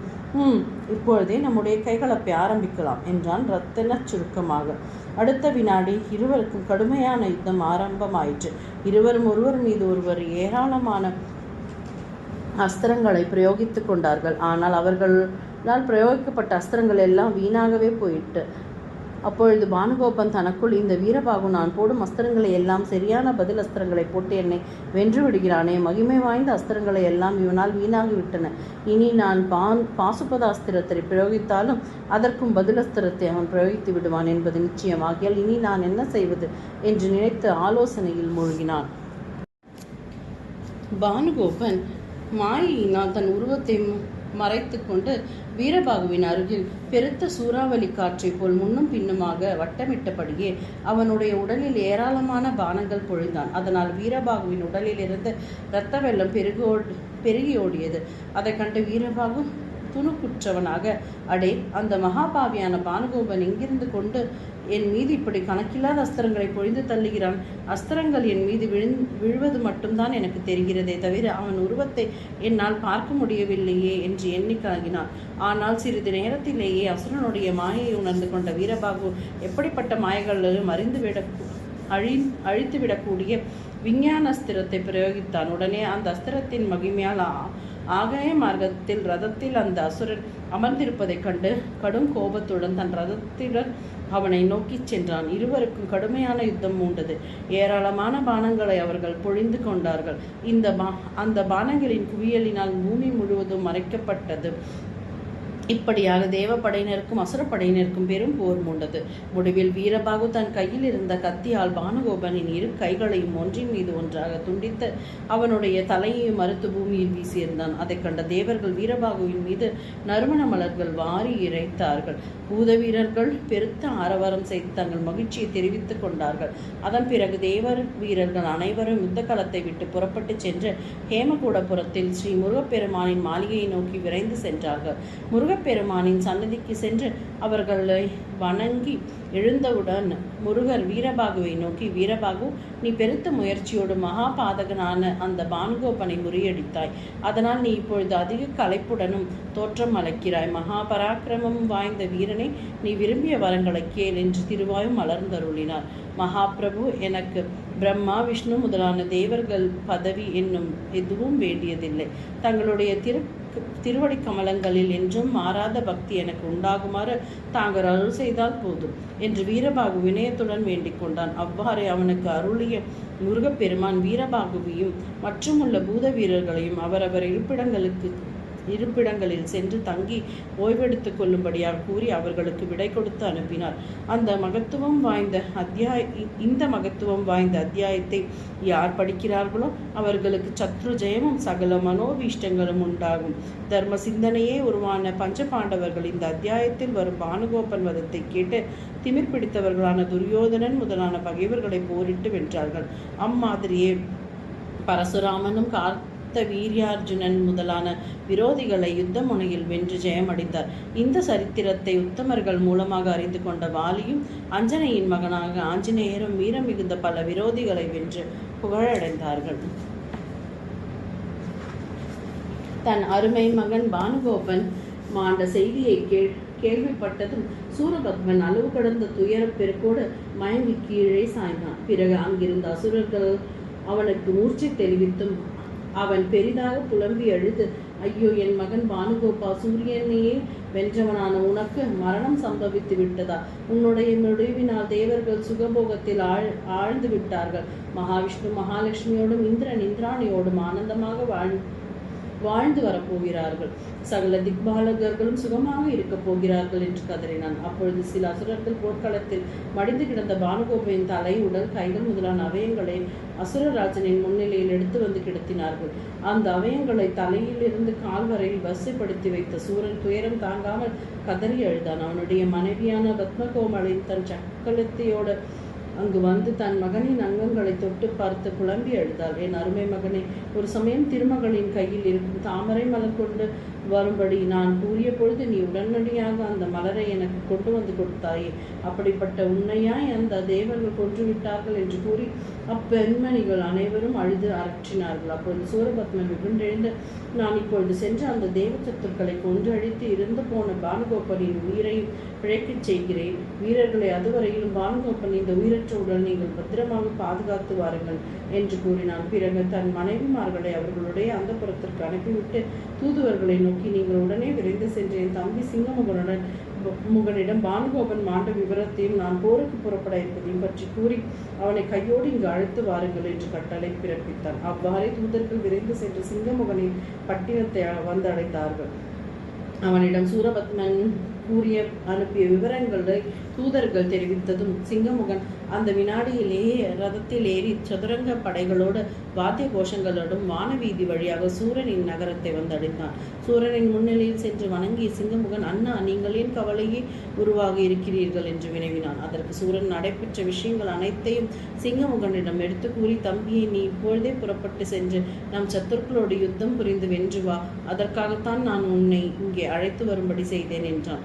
அப்படியே செய்வதாக கூறி விடை பெற்று கொண்ட சிங்கமுகன் மீண்டும் தன் நகரத்திற்கு திரும்பி வந்து தன் மாளிகையை அடைந்தான். அங்கே 7 சமுத்திரங்களால் உள்ள மாமிசம், ஏராளமான ரத்தம், தேன், பால், தயிர்கள் முதலானவற்றை புசித்தான். பிறகு வாசனை திரவியங்களை தன் மேல்நீ முழுவதிலும் பூசிக்கொண்டு புத்தம் புதிய ஆடை அணிகலன்களை அணிந்து கொண்டு மகேஸ்வரனால் தனக்கு கொடுக்கப்பட்டிருக்கும் தண்டகம், சக்கரம், வஜ்ராயுதம், சூலம் ஆகியவைகளை மற்றும் அநேக தேவாஸ்திரங்களையும் கொடூரமான மாயா பாசத்தையும் எடுத்துக்கொண்டு 10 லட்சம் குதிரைகளை பூட்டப்பட்ட அதி உன்னதமான தேரில் அமர்ந்து யுத்த களத்தை நோக்கி புறப்பட்டான். அவனோட லட்சக்கணக்கான வீரர்களும் சதுரங்க சேனைகளும் புறப்பட்டன.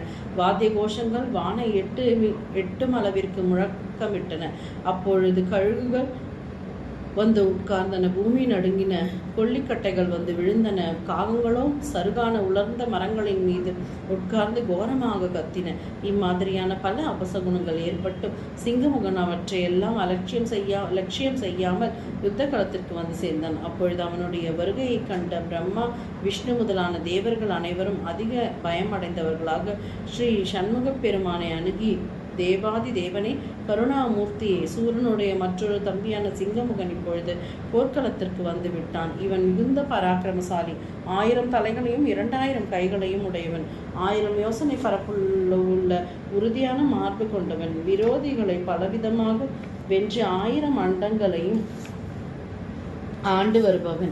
8 குலபவர்த்தங்களாலும் 8 திக்கஜங்களாலும் 8 மகாராகங்களாலும் ஆதி கூர்மத்தாலும் சுமக்கப்பட்ட இந்த பூமியை ஒரு தடவை இந்த சிங்கமுகன் தான் ஒருவனாகவே தூக்கி இருக்கிறான். மகேஸ்வரனால் கொடுக்கப்பட்ட சூலாயுதம் இவன் கைவசத்தில் இருக்கிறது. இவனுடைய அண்ணன் சூரபத்மன், மகாவிஷ்ணு, 16 கோடி ருத்ரர்கள், ஈசனான் ஆகியவர்களை வதைப்படுத்தாமல் உரிய முறையில் பாதுகாத்து வருகிறான். ஆனால் இவனோ அவர்களை கூட அதட்டி உருட்டி வேலை வாங்கி தொல்லைப்படுத்துகிறான்.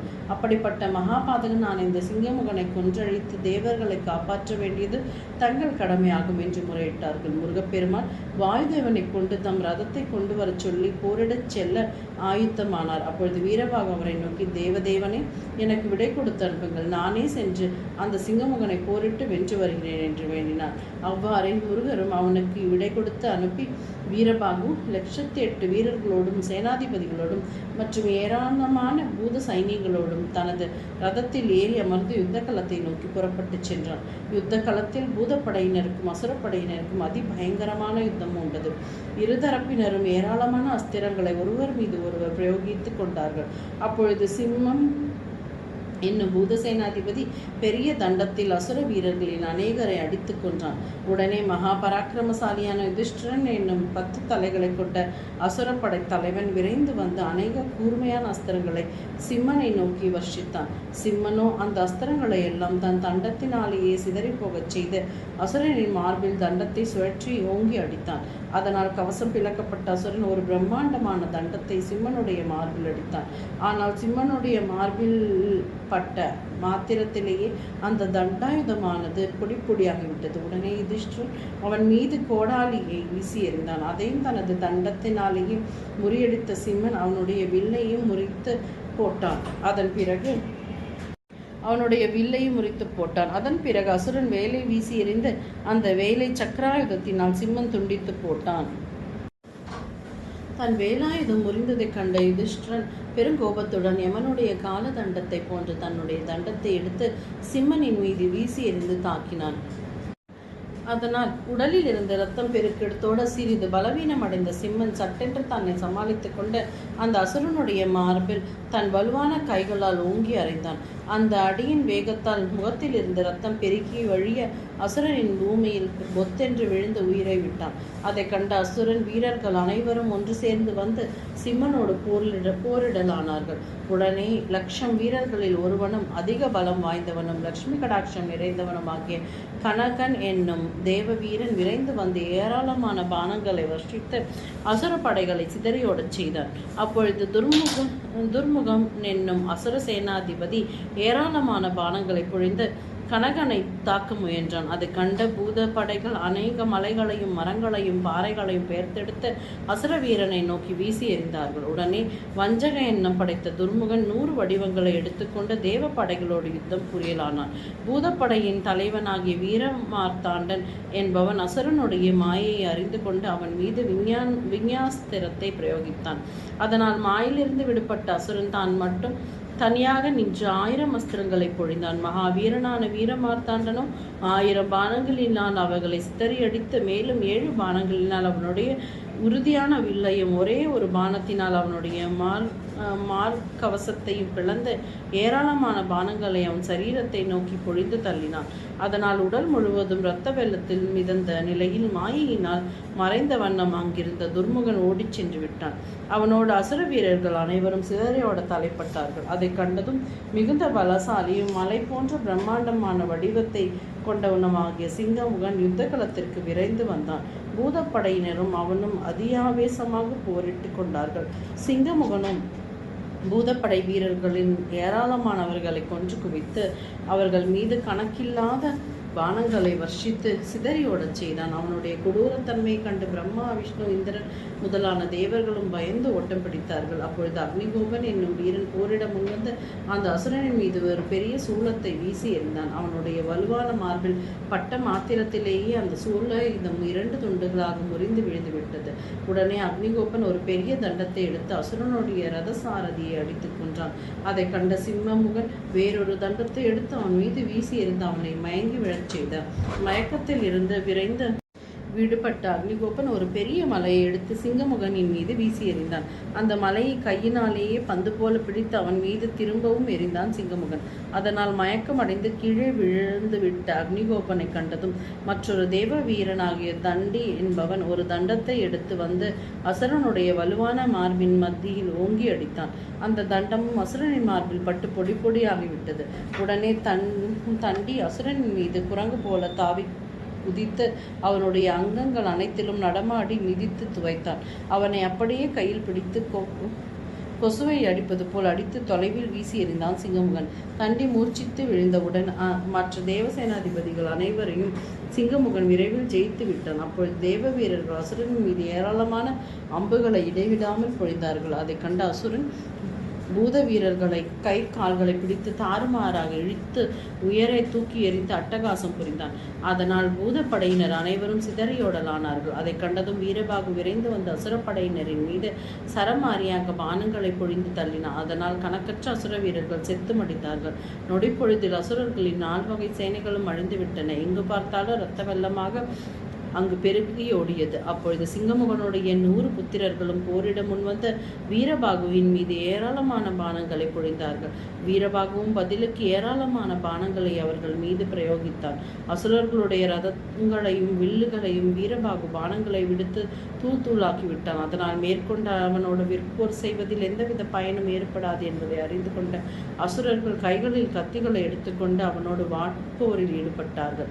ஆனால் விரைவிலேயே வீரபாகு வாட்போரிடுவதில் பயனில்லை என்பதை உணர்ந்து கொண்ட அசுர வீரர்கள் அவனை கொன்றுவிடும் நோக்கத்தோடு அவனை சுற்றிலும் சூழ்ந்து கொண்டார்கள். அப்பொழுது மகாபலசாலியான வீரபாகு சிங்கமுகனின் அந்த 100 பிள்ளைகளையும் ஒரே அஸ்திரத்தால் கொன்று தன்னுடைய ரதத்தில் ஏறி அமர்ந்து கொண்டான். உடனே தேவர்கள் அவ்வீரனின் மலர் மாறி பொழிந்தார்கள். அப்பொழுது சிங்கமுகன் அடங்காத கோபத்துடன் தன் ரதத்தில் ஏறி வீரபாகுவின் எதிரில் வந்து நின்றான். அவன் வீரபாகுவை நோக்கி, அடே, நீ யார்? நீ முருகப்பெருமானாக இருக்க முடியாது என்பது நிச்சயம். பின் நீ 1,00,000 வீரர்களுக்குள் ஒருவனா, அல்லது நவ வீரர்களுள் ஒருவனா, அல்லது தூதனா? உள்ளதை உள்ளபடி சொல் என்று வினவினான். உடனே வீரபாகு அவனை நோக்கி, அசுரனே, நான் யாராக இருந்தால் உனக்கு என்ன? அதை பற்றி நீ தெரிந்து கொண்டு என்ன செய்ய போகிறாய்? இருந்தாலும் நீ கேட்பதினால் நான் கூறுகிறேன். முருகப்பெருமானின் பக்தர்களில் ஒருவர் தான் நான். தூதனாக இங்கு வந்த அசுர வீரர்களை கொன்று குவித்தவனும் நானேதான்.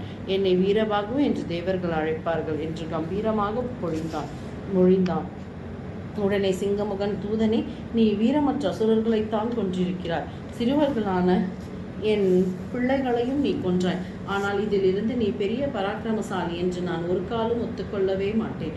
உன்னை இப்பொழுதே ஒரு வினாடி பொழுதற்குள் நான் கொன்று பருந்து கழுகுகளுக்கு இரையாக போடுகிறேன். மேலும் முருகனுடைய பலத்தையும் மற்றும் தேவ வீரர்கள், பூதப்படைகள் ஆகியவர்களின் வீர தீரத்தையும் நான் யுத்தம் புரிந்து சிதறியடிக்கப் போகிறேன் என்று கர்ஜித்தான். சிங்கமுகனுக்கும் வீரமாகவுக்கும் மிகவும் கடுமையான யுத்தம் உள்ளது. இருவரும் ஏராளமான தேவ அஸ்திரங்களாலும் தண்டம், வாள் ஆகியவைகளாலும் ஒருவரை ஒருவர் தாக்கி வீழ்த்த முயன்றார்கள். வீரபாகு அசுரனுடைய ரதசாரதி, ரதம், வில் முதலானவைகளை எல்லாம் தன்னுடைய பானங்களினால் முறியடித்தான். அதை கன்ற சிங்கமுகன் பெருங்கோபத்தோடு மாயா பாசத்தை பிரயோகித்து சகல சத்துருக்களையும் உதய பர்வதத்தில் கொண்டு தள்ளுமாறு ஜெபித்தான். உடனே அந்த மாயாபாசமானது அதிக கொடூரமாகவும் இருண்ட நிறத்துடனும் வெளி கிளம்பி பூதப்படையினர் அனைவரையும், பூதசேனாதிபதிகளையும், வீரபாகு முதலான வீரர்களையும் கட்டி இழுத்து கொண்டு உதயகிரியில் கொண்டு போய் தள்ளியது. சிங்கமுகனோ பெருத்த ஆரவார முழக்கத்துடன், அடே, அந்த பாலகனான முருகன் இப்பொழுது எங்கிருக்கிறான்? அவன் என் முன் நிற்க பயந்து எங்காவது தலைமறைவாக ஓடி சென்று விட்டானா என்ன என்று தூதர்களை நோக்கி கேட்டான். அசுர சிரேஷ்டரே, அந்த முருகப்பெருமான் இப்பொழுது அதி அற்புத அழகு வாய்ந்த ஹேமகூடம் என்ற பட்டினத்தில் தங்கியிருக்கிறார். அவரை புடை சேர்ந்த 1000 வாகினி பூத வீரர்கள் அவருடைய திருவடி கமலங்களை வணங்கி வழிபட்டவாறே தங்கியிருக்கிறார்கள் என்று தூதர்கள் தெரிவித்தார்கள். உடனே சிங்கமுகன், அந்த சிறுவன் என்னை கண்டு பயந்தான் பயந்துதான் போயிருக்கிறான். ஆகையால் நான் அவனுடைய இருப்பிடத்திற்கு சென்று அவனோடு போரிட்டு வெற்றி பெறப் போகிறேன் என்று கூறிவிட்டு ஹேமகூட பட்டினத்தை நோக்கி தன் பரிவாரங்களோடும் படை வீரர்களோடும் புறப்பட்டான். அப்பொழுது முருகரின் ரதசாரதியான வாயுதேவன் தன் தலைவனிடம் விரைந்து சென்று, சுவாமி, வீரபாகு முதலான சகல தேவர்களும் சிங்கமுகனுடைய மாயா பாசத்திற்கு கட்டுப்பட்டு சூரியனுடைய உதய பர்வதத்தில் தள்ளப்பட்டிருக்கிறார்கள். மேலும் அந்த கொடிய அசுரன் தங்களோடு யுத்தம் புரிவதற்காக இந்த ஹேமகூட பட்டினத்தை நோக்கி தன் சைனியங்களோடு விரைந்து வந்து கொண்டிருக்கிறான் என்று தெரிவித்தான். அதை கேட்டதும் சண்முக பெருமான் அந்த அசுரர்களோடு போரிட்டு வெல்ல விரும்பியவராக பிரம்மாவினால் கொண்டு வரப்பட்ட நவரத்தினங்கள் இழுத்த பாதுகைகளை தமது செந்தாமரை போன்ற திருவடிகளில் அணிந்து கொண்டு மாளிகையிலிருந்து வெளியே வந்தார். பிறகு அவர் வாயுதேவனால் கொண்டு வரப்பட்ட ரதத்தில் ஏறி அமர்ந்து கொண்டு பிரம்மா விஷ்ணு முதலான தேவர்கள் மலர்மாழி பொழிய புறப்பட்டார். தாமரை தண்டு போன்ற சாமரத்தை கையில் எடுத்து அவருக்கு விசிறிய மகிழ்ந்தான் தேவேந்திரன். மற்றும் அநேக தேவர்கள் விசித்திரமாக பனை விசிறிகளை கையில் பிடித்து கொண்டு வீசினார்கள். அப்பெருமானுக்கு இருபுறங்களிலும் ஒளி வீசும் முத்து குடைகள் பிடித்த வண்ணம் சூரியனும் சந்திரனும் வீற்றிருந்தார்கள். அக்னி தேவனோ அந்த காலை நேரத்தில் பெரிய தீவெட்டியை பிடித்து கொண்டு நின்றான். அழகு வாய்ந்த கத்தியொன்றை கையில் பிடித்த வண்ணம் அவரை பின்தொடர்ந்து சென்றான் யமன். நிருதி காகல வாத்தியத்தை வாசித்து கொண்டும் வருணன் காலஞ்சியை கையில் பிடித்தும் குபேரன் தங்க வெற்றிலை பெட்டியை தாங்கிக் கொண்டும் ஈசனால் பெரிய சூலம் ஒன்றை பிடித்து கொண்டும் நடந்து சென்றார்கள். அப்பொழுது ஏக காலத்தில் சகல வாத்தியங்களில் இன்னிசைகள் முழங்க ஒலித்தன. முனிவர்கள் ஸ்தோத்திரம் செய்ய, நாரதன் முதலான ரிஷிகள் கானம் இசைக்க, இனிய பொருளோடு கூடிய கட்டியக்காரர்கள் சண்முக பெருமானுடைய பிரதாபங்களை எல்லாம் படித்து இன்புற்றார்கள். பூத வீரர்களோ மிக பயங்கரமான ஆயுதங்களை கையில் பிடித்து சுழற்சி வீசிய வண்ணமே அங்கும் இங்குமாக ஓடிச் சென்றார்கள். இவ்விதமாக சிவபாலன் ஆகிய சண்முக பெருமான் தமது திரண்ட படைகளோடு யுத்த களத்தை நோக்கி விரைந்து வந்தார். யுத்த களத்தை அடைந்ததும் பிரம்மா விஷ்ணு முதலான தேவர்கள் அனைவரையும் தொலைவிலேயே நிறுத்திவிட்டு முருகப்பெருமான் தான் மட்டும் வீரர்களோடு ஓரிடத்தில் தங்கியிருந்தார். அச்சமயம் அசுரர்களுக்கும் பூதப்படையினருக்கும் பயங்கரமான யுத்தம் மூண்டது. பூத வீரர்கள் சிங்கமுகனின் மீது மரங்கள், மலைகள், பாறைகள், கற்கள் முதலானவைகளை பிடுங்கி எறிந்தார்கள். உடனே சிங்கமுகன் தன்னுடைய 2000 கைகளினாலும் ஏக காலத்தில் பூத வீரர்கள் அனைவரையும் வாரி எடுத்து விழுங்கிவிட்டான். அவனுடைய காது, மூக்கு முதலான துவாரங்களின் வழியாக சில பூதர்கள் வெளியே வந்து தலை தெரிக்கும் வேகத்தில் ஓடிச் சென்றார்கள். மேலும் அவன் வயிற்றினுள் இருக்கும் பூத வீரர்கள் வெளியே வருவதற்காக தங்கள் கையில் இருந்த ஆயுதங்களினால் அவன் வயிற்றை துளைப்பதற்காக அங்கும் இங்கும் ஓடி அலைப்பாய்ந்தார்கள். இப்படியாக 1000 வாகினி எண்ணிக்கையுள்ள பூத வீரர்கள் அனைவரையும் விழுங்கி ஏப்பம் விட்டு சிங்கமுகன் அத்துடன் நிற்காமல் அங்கிருந்த மற்ற வீரர்களையும் சேனாதிபதிகளையும் அவ்வாறே விழுங்கி ஏப்பம் விட்டான். அப்பொழுது இந்த காட்சிகளை எல்லாம் தனித்திருந்தவாறே பார்த்து கொண்டிருந்த முருகப்பெருமான் புன்முறுவல் பூத்தார். அதே சமயத்தில் சிங்கமுகனின் தூதுவர்கள் சூரனிடம் சென்று யுத்த களத்தில் நடைபெற்ற விஷயங்களை எல்லாம் தெரிவித்தார்கள். அவற்றை கேட்டதும் அளவு கடந்த மகிழ்ச்சி பெருக்கில் திளைத்த சூரபத்மன் அந்த தூதர்களுக்கு அழகான ஆடை அணிகளை கொடுத்து இன்னும் ஏராளமான அசுர வீரர்களையும் யுத்த களத்திற்கு அனுப்பி வைத்தான். பிறகு விரோதிகளை வென்றுவிட்ட தன் அருமை தம்பியை பார்த்து மகிழ எண்ணி உயரமான கோபுரத்தின் மீது ஏறினான். அங்கிருந்தவாறு யுத்த களத்தில் தனித்து ஒரு புறமாக நின்றிருக்கும் சண்முகரையும் பிரம்மாண்டமான உருவமும் பயங்கரமான முரட்டு தோற்றமும் கூடிய தன் தம்பியை பார்த்து பூரிப்படைந்தான். இவ்வாறு சூரபத்மன் பார்த்து இருக்கும் பொழுதே சிங்கமுகனோடு போரிட விரும்பிய முருகப்பெருமான் அசுரப்படையினரை முறியடிக்க புறப்பட்டார். உடனே கணக்கற்ற அசுர வீரர்கள் அவரை எதிர்த்து போரிடலானார்கள். முருகப்பெருமான் அசுரனின் மார்பை நோக்கி அஸ்திரத்தை பிரயோகித்து அவனுடைய உறுதியான மார்பை பிளந்தார். அதனால் அவனுடைய மார்பில் துளை ஏற்பட்டு அதன் வழியாக இரத்தம் தாரை தாரையாக பெருகி வழிந்தது. அப்பொழுது அவன் வயிற்றினுள் அடைப்பட்டிருந்த பூத வீரர்களில் சிலர் அந்த துவாரத்தின் வழியாக வெளியே வந்து ஓடினார்கள். அதை கண்ட அசுரன் தன் மார்பில் ஏற்பட்டிருந்த துவாரத்தை கையினால் பிடித்து மூடிக்கொண்டு பூத வீரர்களை வெளியே வராதபடி செய்து அவஸ்தைப்படுத்தினான். பிறகு அவன் பயங்கரமான ஒரு தண்டத்தை எடுத்து முருகரை நோக்கி வீசியிருந்தான். அந்த தண்டத்தின் மீது சண்முகர் 4 பானங்களை பிரயோகித்ததும் அப்பானங்கள் தண்டத்தை முறியடித்து அசுரனுடைய நெற்றியில் போய் விழுந்தன. அதனால் பொறிக்கலங்கிய அசுரன் தன் மார்பும் மார்பு பொந்தின் மீது வைத்திருந்த தன்னுடைய கையை எடுத்து விட்டார். அப்பொழுது அவனுடைய வயிற்றில் அடைப்பட்டிருந்த சகல பூத வீரர்களும் அந்த துவாரத்தின் வழியாக வெளியே வந்து விட்டார்கள். அதே சமயத்தில் சிங்கமுகனாலும் அசுர வீரர்களாலும் கொல்லப்பட்ட பூத வீரர்கள் அனைவரும் முருகப்பெருமானின் அருளினால் நாலாபுறங்களில் இருந்தும் எழுந்து வந்து குவிந்தார்கள். அதன் பிறகு சண்முகப் பெருமான் மாயா பாசத்தை தொடுத்து உதயகிரியில் மூர்ச்சியற்று கிடந்த வீரபாகு முதலான வீரர்கள் அனைவரையும் மூர்ச்சை தெளிவித்து யுத்த களத்திற்கு கொண்டு வந்து சேர்க்கும்படி செய்தார். அதன் பிறகு பூத வீரர்களுக்கும் அசுரர்களுக்கும் பயங்கரமான சண்டை மூண்டது. முருகப்பெருமான் அந்த அசுரப்படையினரை நோக்கி ஏராளமான பானங்களையும் தண்டாயுதம், பெரிய கத்தி, பட்டா கத்தி, வேல், கோடாலி முதலான பயங்கரமான ஆயுதங்களையும் பிரயோகித்தார். அந்த ஆயுதங்கள் எல்லாம் மகா கோரமான வடிவம் எடுத்து 10 திசைகளிலும் ஒளியை உமிழ்ந்து கொண்டு சென்று சகல அண்டங்களிலும் உள்ள அசுரர்களையும் கொன்றுவிட்டது. யுத்த களத்தில் எங்கு பார்த்தாலும் ஒரே இரத்த வெள்ளமாக அசுர வீரர்களின் உயிரற்ற சடலங்களுமாகவே காட்சியளித்தன.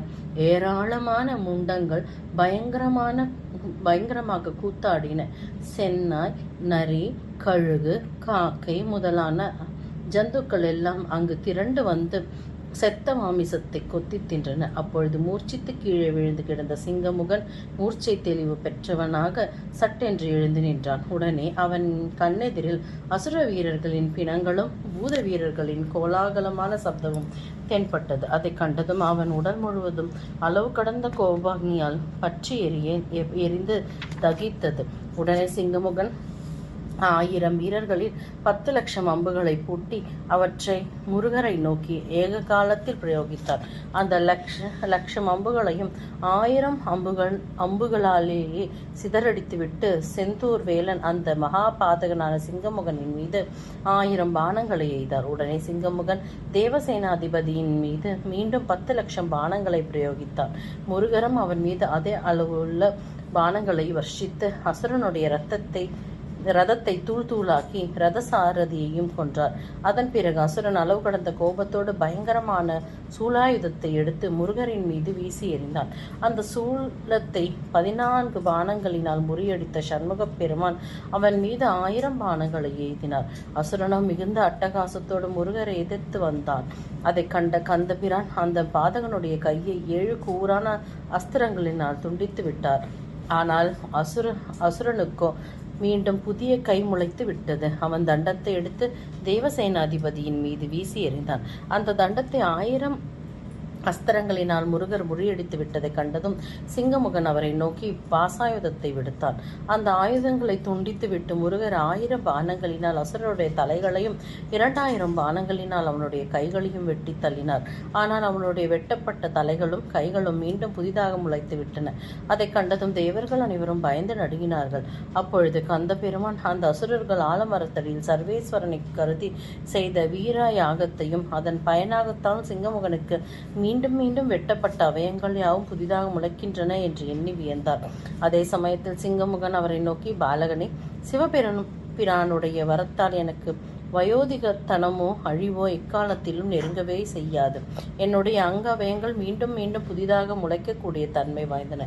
இவற்றையெல்லாம் நீ கொஞ்சம் அறிந்து கொள்ளாமல் என்னோடு வீணாக யுத்தம் புரிய முனைந்து விட்டாய். சிறையில் அடைக்கப்பட்டிருக்கும் தேவர்கள் நான் கண்டிப்பாக விடுதலை செய்யவே மாட்டேன். நீ சின்னஞ்சிறு பாலனாக இருப்பதால் உன்னை மட்டும் நான் சிறைப்பிடிக்காமல் சுதந்திரமாக விட்டு விடுகிறேன். ஆகையால் நீ இப்பொழுதே இங்கிருந்து வேறு எங்காவது ஓடிச் சென்று உயிர் பிழைத்துக்கொள் என்று திமிராக கூறினான். அவ்வார்த்தைகளை கேட்டதும் கந்த பெருமான் அவனை நோக்கி, அடே, முட்டாள்தனமாக எதையும் உளறிக் கொண்டிருக்காதே. உன்னை எந்தவித சிரமமும் இல்லாமல் எளிதாகவே கொன்று விடுவேன். அதை நீயும் பார்க்கத்தான் போகிறாய் என்று கம்பீரமாக முழங்கினார். உடனே அசுரன் அவர் மீது அநேக மலைகளை பெயர்த்தெடுத்து எறிந்தான்.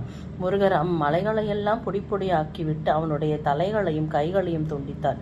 ஆனால் அவனுக்கு புதிதாக அவை முளைத்ததும் மீண்டும் 1008 தடவைகள் அவற்றை வெட்டி எறிந்தார். ஆனால் மீண்டும் அவைகள் முளைத்து கொண்டேதான் இருந்தன. உடனே முருகர் தம் மூக்க நுனியில் விரலை வைத்த வண்ணம், இப்பொழுது முளைக்காதே என்று தன் மனதிற்குள் எண்ணி கோபத்தோடு அத்தலைகளை அதட்டினார்.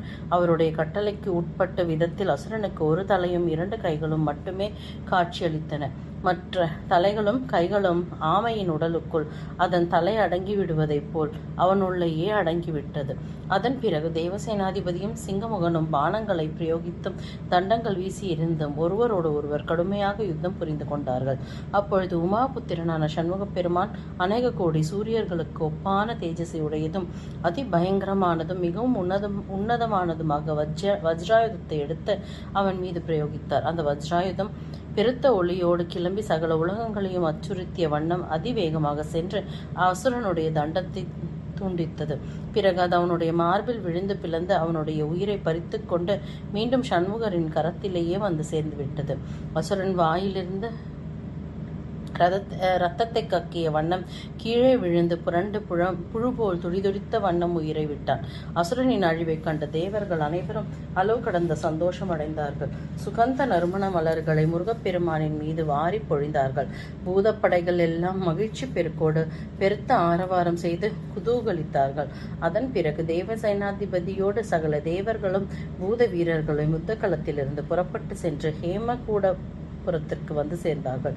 சண்முகப் பெருமான் தமது மாளிகையினுள் பிரவேசித்து தமது திவ்ய சிம்மாசனத்தில் ஏறி அமர்ந்து கொண்டதும் மற்ற வீரர்களுக்கும் சேனை தலைவர்களுக்கும் அவரவர் விடுதிகளில் சென்று தங்கியிருக்குமாறு விடை கொடுத்து அனுப்பினார். இந்த அத்தியாயத்தை காதால் கேட்பவர்களும் படிப்பவர்களும் தங்கள் சகல மனோவிருப்பங்களையும் எளிதில் அடைவார்கள். பகைவர்கள் சுலபத்தில் வெற்றியையும் பெறுவார்கள். தசரத குமாரனான ஸ்ரீராமர் அகஸ்தியர் முனிவரின் மூலமாக இந்த சரித்திரத்தை கேட்டு அறிந்ததும் மகாபாபிகளான ராவணன் முதலான அசுரர்களை போரிட்டு வென்றார். மாளிகை கோபுரத்தின் உச்சியின் மீது இருந்தவாறே தன் தம்பி மடிந்து போன விவரத்தை தூதர்களின் மூலமாக கேட்டறிந்து சூரபத்மன் அளவு கடந்த துயரத்தில் மூழ்கியவனாக பெரிதும் வருந்தி புலம்பினான். பிறகு அவன் அளவு கடந்த கோபாவேசத்தோடு விழிகள் சிவந்து பலபலக்க, இந்த சிங்கமுகன் போனால் என்ன? இவனை காட்டிலும் மகா தீரம் வாய்ந்த அசுர வீரர்கள் பலர் என்னுடைய அண்டங்கள் அனைத்திலும் நிறைந்திருக்கிறார்கள். அவர்களை எல்லாம் விரைவில் இங்கு வரவழைத்து அச்சிறுவனோடு போரிட செய்து வெற்றி வாகை சூடுவேன் என்று தனக்குள் கூறிக்கொண்டான். பிறகு அவன் சகல அண்டங்களிலும் தூதுவர்களை அனுப்பி அங்குள்ள அசுர வீரர்கள் அனைவரையும் அழைத்து வரச் செய்தான். பிறகு சூரபத்மன் புதிய ஆடைகளையும் ஆபரணங்களையும் அணிந்து கொண்டு பாசுபதாஸ்திரத்தையும் பிரம்மாஸ்திரத்தையும் மற்றும் ஏராளமான சக்தி வாய்ந்த அஸ்திரங்களையும் தன்னோடு எடுத்துக்கொண்டு 7000 குதிரைகள், சிங்கங்கள், பூதகணங்கள் ஆகியவைகளில் கட்டப்பட்ட ரதத்தில் ஏறி ஏராளமான அசுர வீரர்கள் புடைசூழ போர்க்களத்தை நோக்கி புறப்பட்டான். அப்பொழுது வாத்திய கோஷங்கள் பெருமளவிற்கு எழுப்பி முழங்கின. சூரபத்மன் யுத்த களத்தை அடைந்த போது சில அசுர வீரர்கள் ஹேமகுடபுரத்திற்குள் புகுந்து அந்த பட்டினத்தை தகர்த்தெறிய முற்பட்டார்கள். அப்பொழுது பிரம்மா, விஷ்ணு முதலான தேவர்கள் அனைவரும் மயக்கமடைந்தார்கள். சகல பூத வீரர்களும் சேனாதிபதிகளும் அஞ்சி நடுங்கினார்கள்.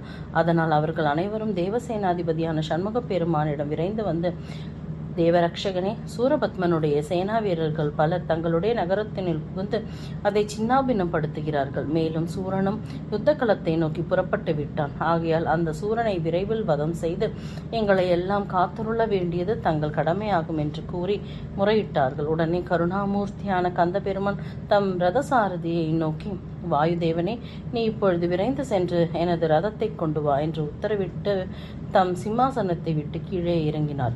அக்னியிலிருந்து அவதரித்தவருமான ஆறுமுகன் தம்மோடு பரசு, வஜ்ராயுதம், சூலம், சக்தி ஆயுதம், கத்தி, கேடயம், சக்கராயுதம், தண்டம், முஸ்லம், வில், அதிகொடூரம் வாய்ந்த பானங்கள், எரிவல்லயங்கள் முதலான ஆயுதங்களை எடுத்துக்கொண்டு தம்முடைய ரதத்தில் ஏறி அமர்ந்து யுத்த களத்தை நோக்கி புறப்பட்டார். அவரோடு 109 வீரர்களும் 2000 ஆகிய எண்ணிக்கையுள்ள பூத வீரர்களும் புறப்பட்டு சென்றார்கள். அப்பொழுது பிரம்மா, விஷ்ணு முதலான தேவர்கள் முருகப்பெருமானின் மீது மலர் மாறி பொழிந்தார்கள். வாத்திய கருவிகளின் பெரும் முழக்கமோ பிரளய கால மேகங்களின் கர்ஜனை ஒளியைப் போல் விண் அதிர முழக்கமிட்டன. இவ்வாறாக யுத்த பூமியை தேவப்படைகள் வந்தடைந்ததும் அங்கே பல்லாயிரக்கணக்கான அசுர வீரர்கள் குழுமி இருப்பதைக் கண்டு பிரம்மை அடைந்தவர்களாக வருவது வரட்டும் என்ற ரீதியில் அவர்களோடு தீவிரமாக யுத்தம் புரியலானார்கள். அப்பொழுது பூத வீரர்கள் அனைவரும் அசுரப்படையினரால் முறியடிக்கப்பட்டு தோல்வியை தழுவினார்கள். உடனே வீரபாகும் ஏராளமான பானங்களை பிரயோகித்து கணக்கில்லாத அசுரர்களை கொன்று குவித்தான். ஆனால் முடிவில் அவன் அபஜயத்துடனேயே ஸ்ரீ சுப்பிரமணியரின் அருகில் வந்து நின்றார். அப்பொழுது மகா பாதகர்களான அசுரர்கள் முருகப்பெருமானை சூழ்ந்து கொண்டு, அடே, இவன் சின்ன பையன், இவனால் நம்மை எதிர்த்து எப்படி யுத்தம் புரிய முடியும்? அதற்கு திறமை இவனிடம் இருக்குமா என்று தங்களுக்குள் கூறிக்கொண்டே தண்டங்கள், சக்கரங்கள், வஜ்ராயுதங்கள், சூலங்கள், வேல்கள், அஸ்திரங்கள் ஆகியவைகளை எடுத்து ஏக காலத்தில் முருகப்பெருமானின் மீது பிரயோகித்தார்கள். உடனே சண்முகர் ஏராளமான அஸ்திரங்களை அசுரர்களின் மீது பிரயோகித்து அவர்களை கொன்று குவித்தார். அப்பெருமான் விடுத்த அஸ்திரங்கள் அனைத்தும் பிரம்மலோகம், விஷ்ணுலோகம், பூலோகம், பாதாளம், அண்டப்பித்தி, ஆகாசம், சக்ரி, வாலகிரி முதலான சகல இடங்களில் பரவிச் சென்று அங்குள்ள அசுரர்களின் அனைவரையும் கொன்று குவித்தன. முருகப்பெருமானின் பானங்களுக்கு இரையான அசுரர்களில் வெட்டப்பட்ட தலைகள் உலகம் முழுவதும் நிரம்பியது. அதனால் பெருமகிழ்ச்சி அடைந்த பிரம்மாதி தேவர்களும் முருகரின் வீரத்தை கண்டு திகைத்தவர்களாக அவரை அன்போடு வணங்கி வழிபட்டார்கள்.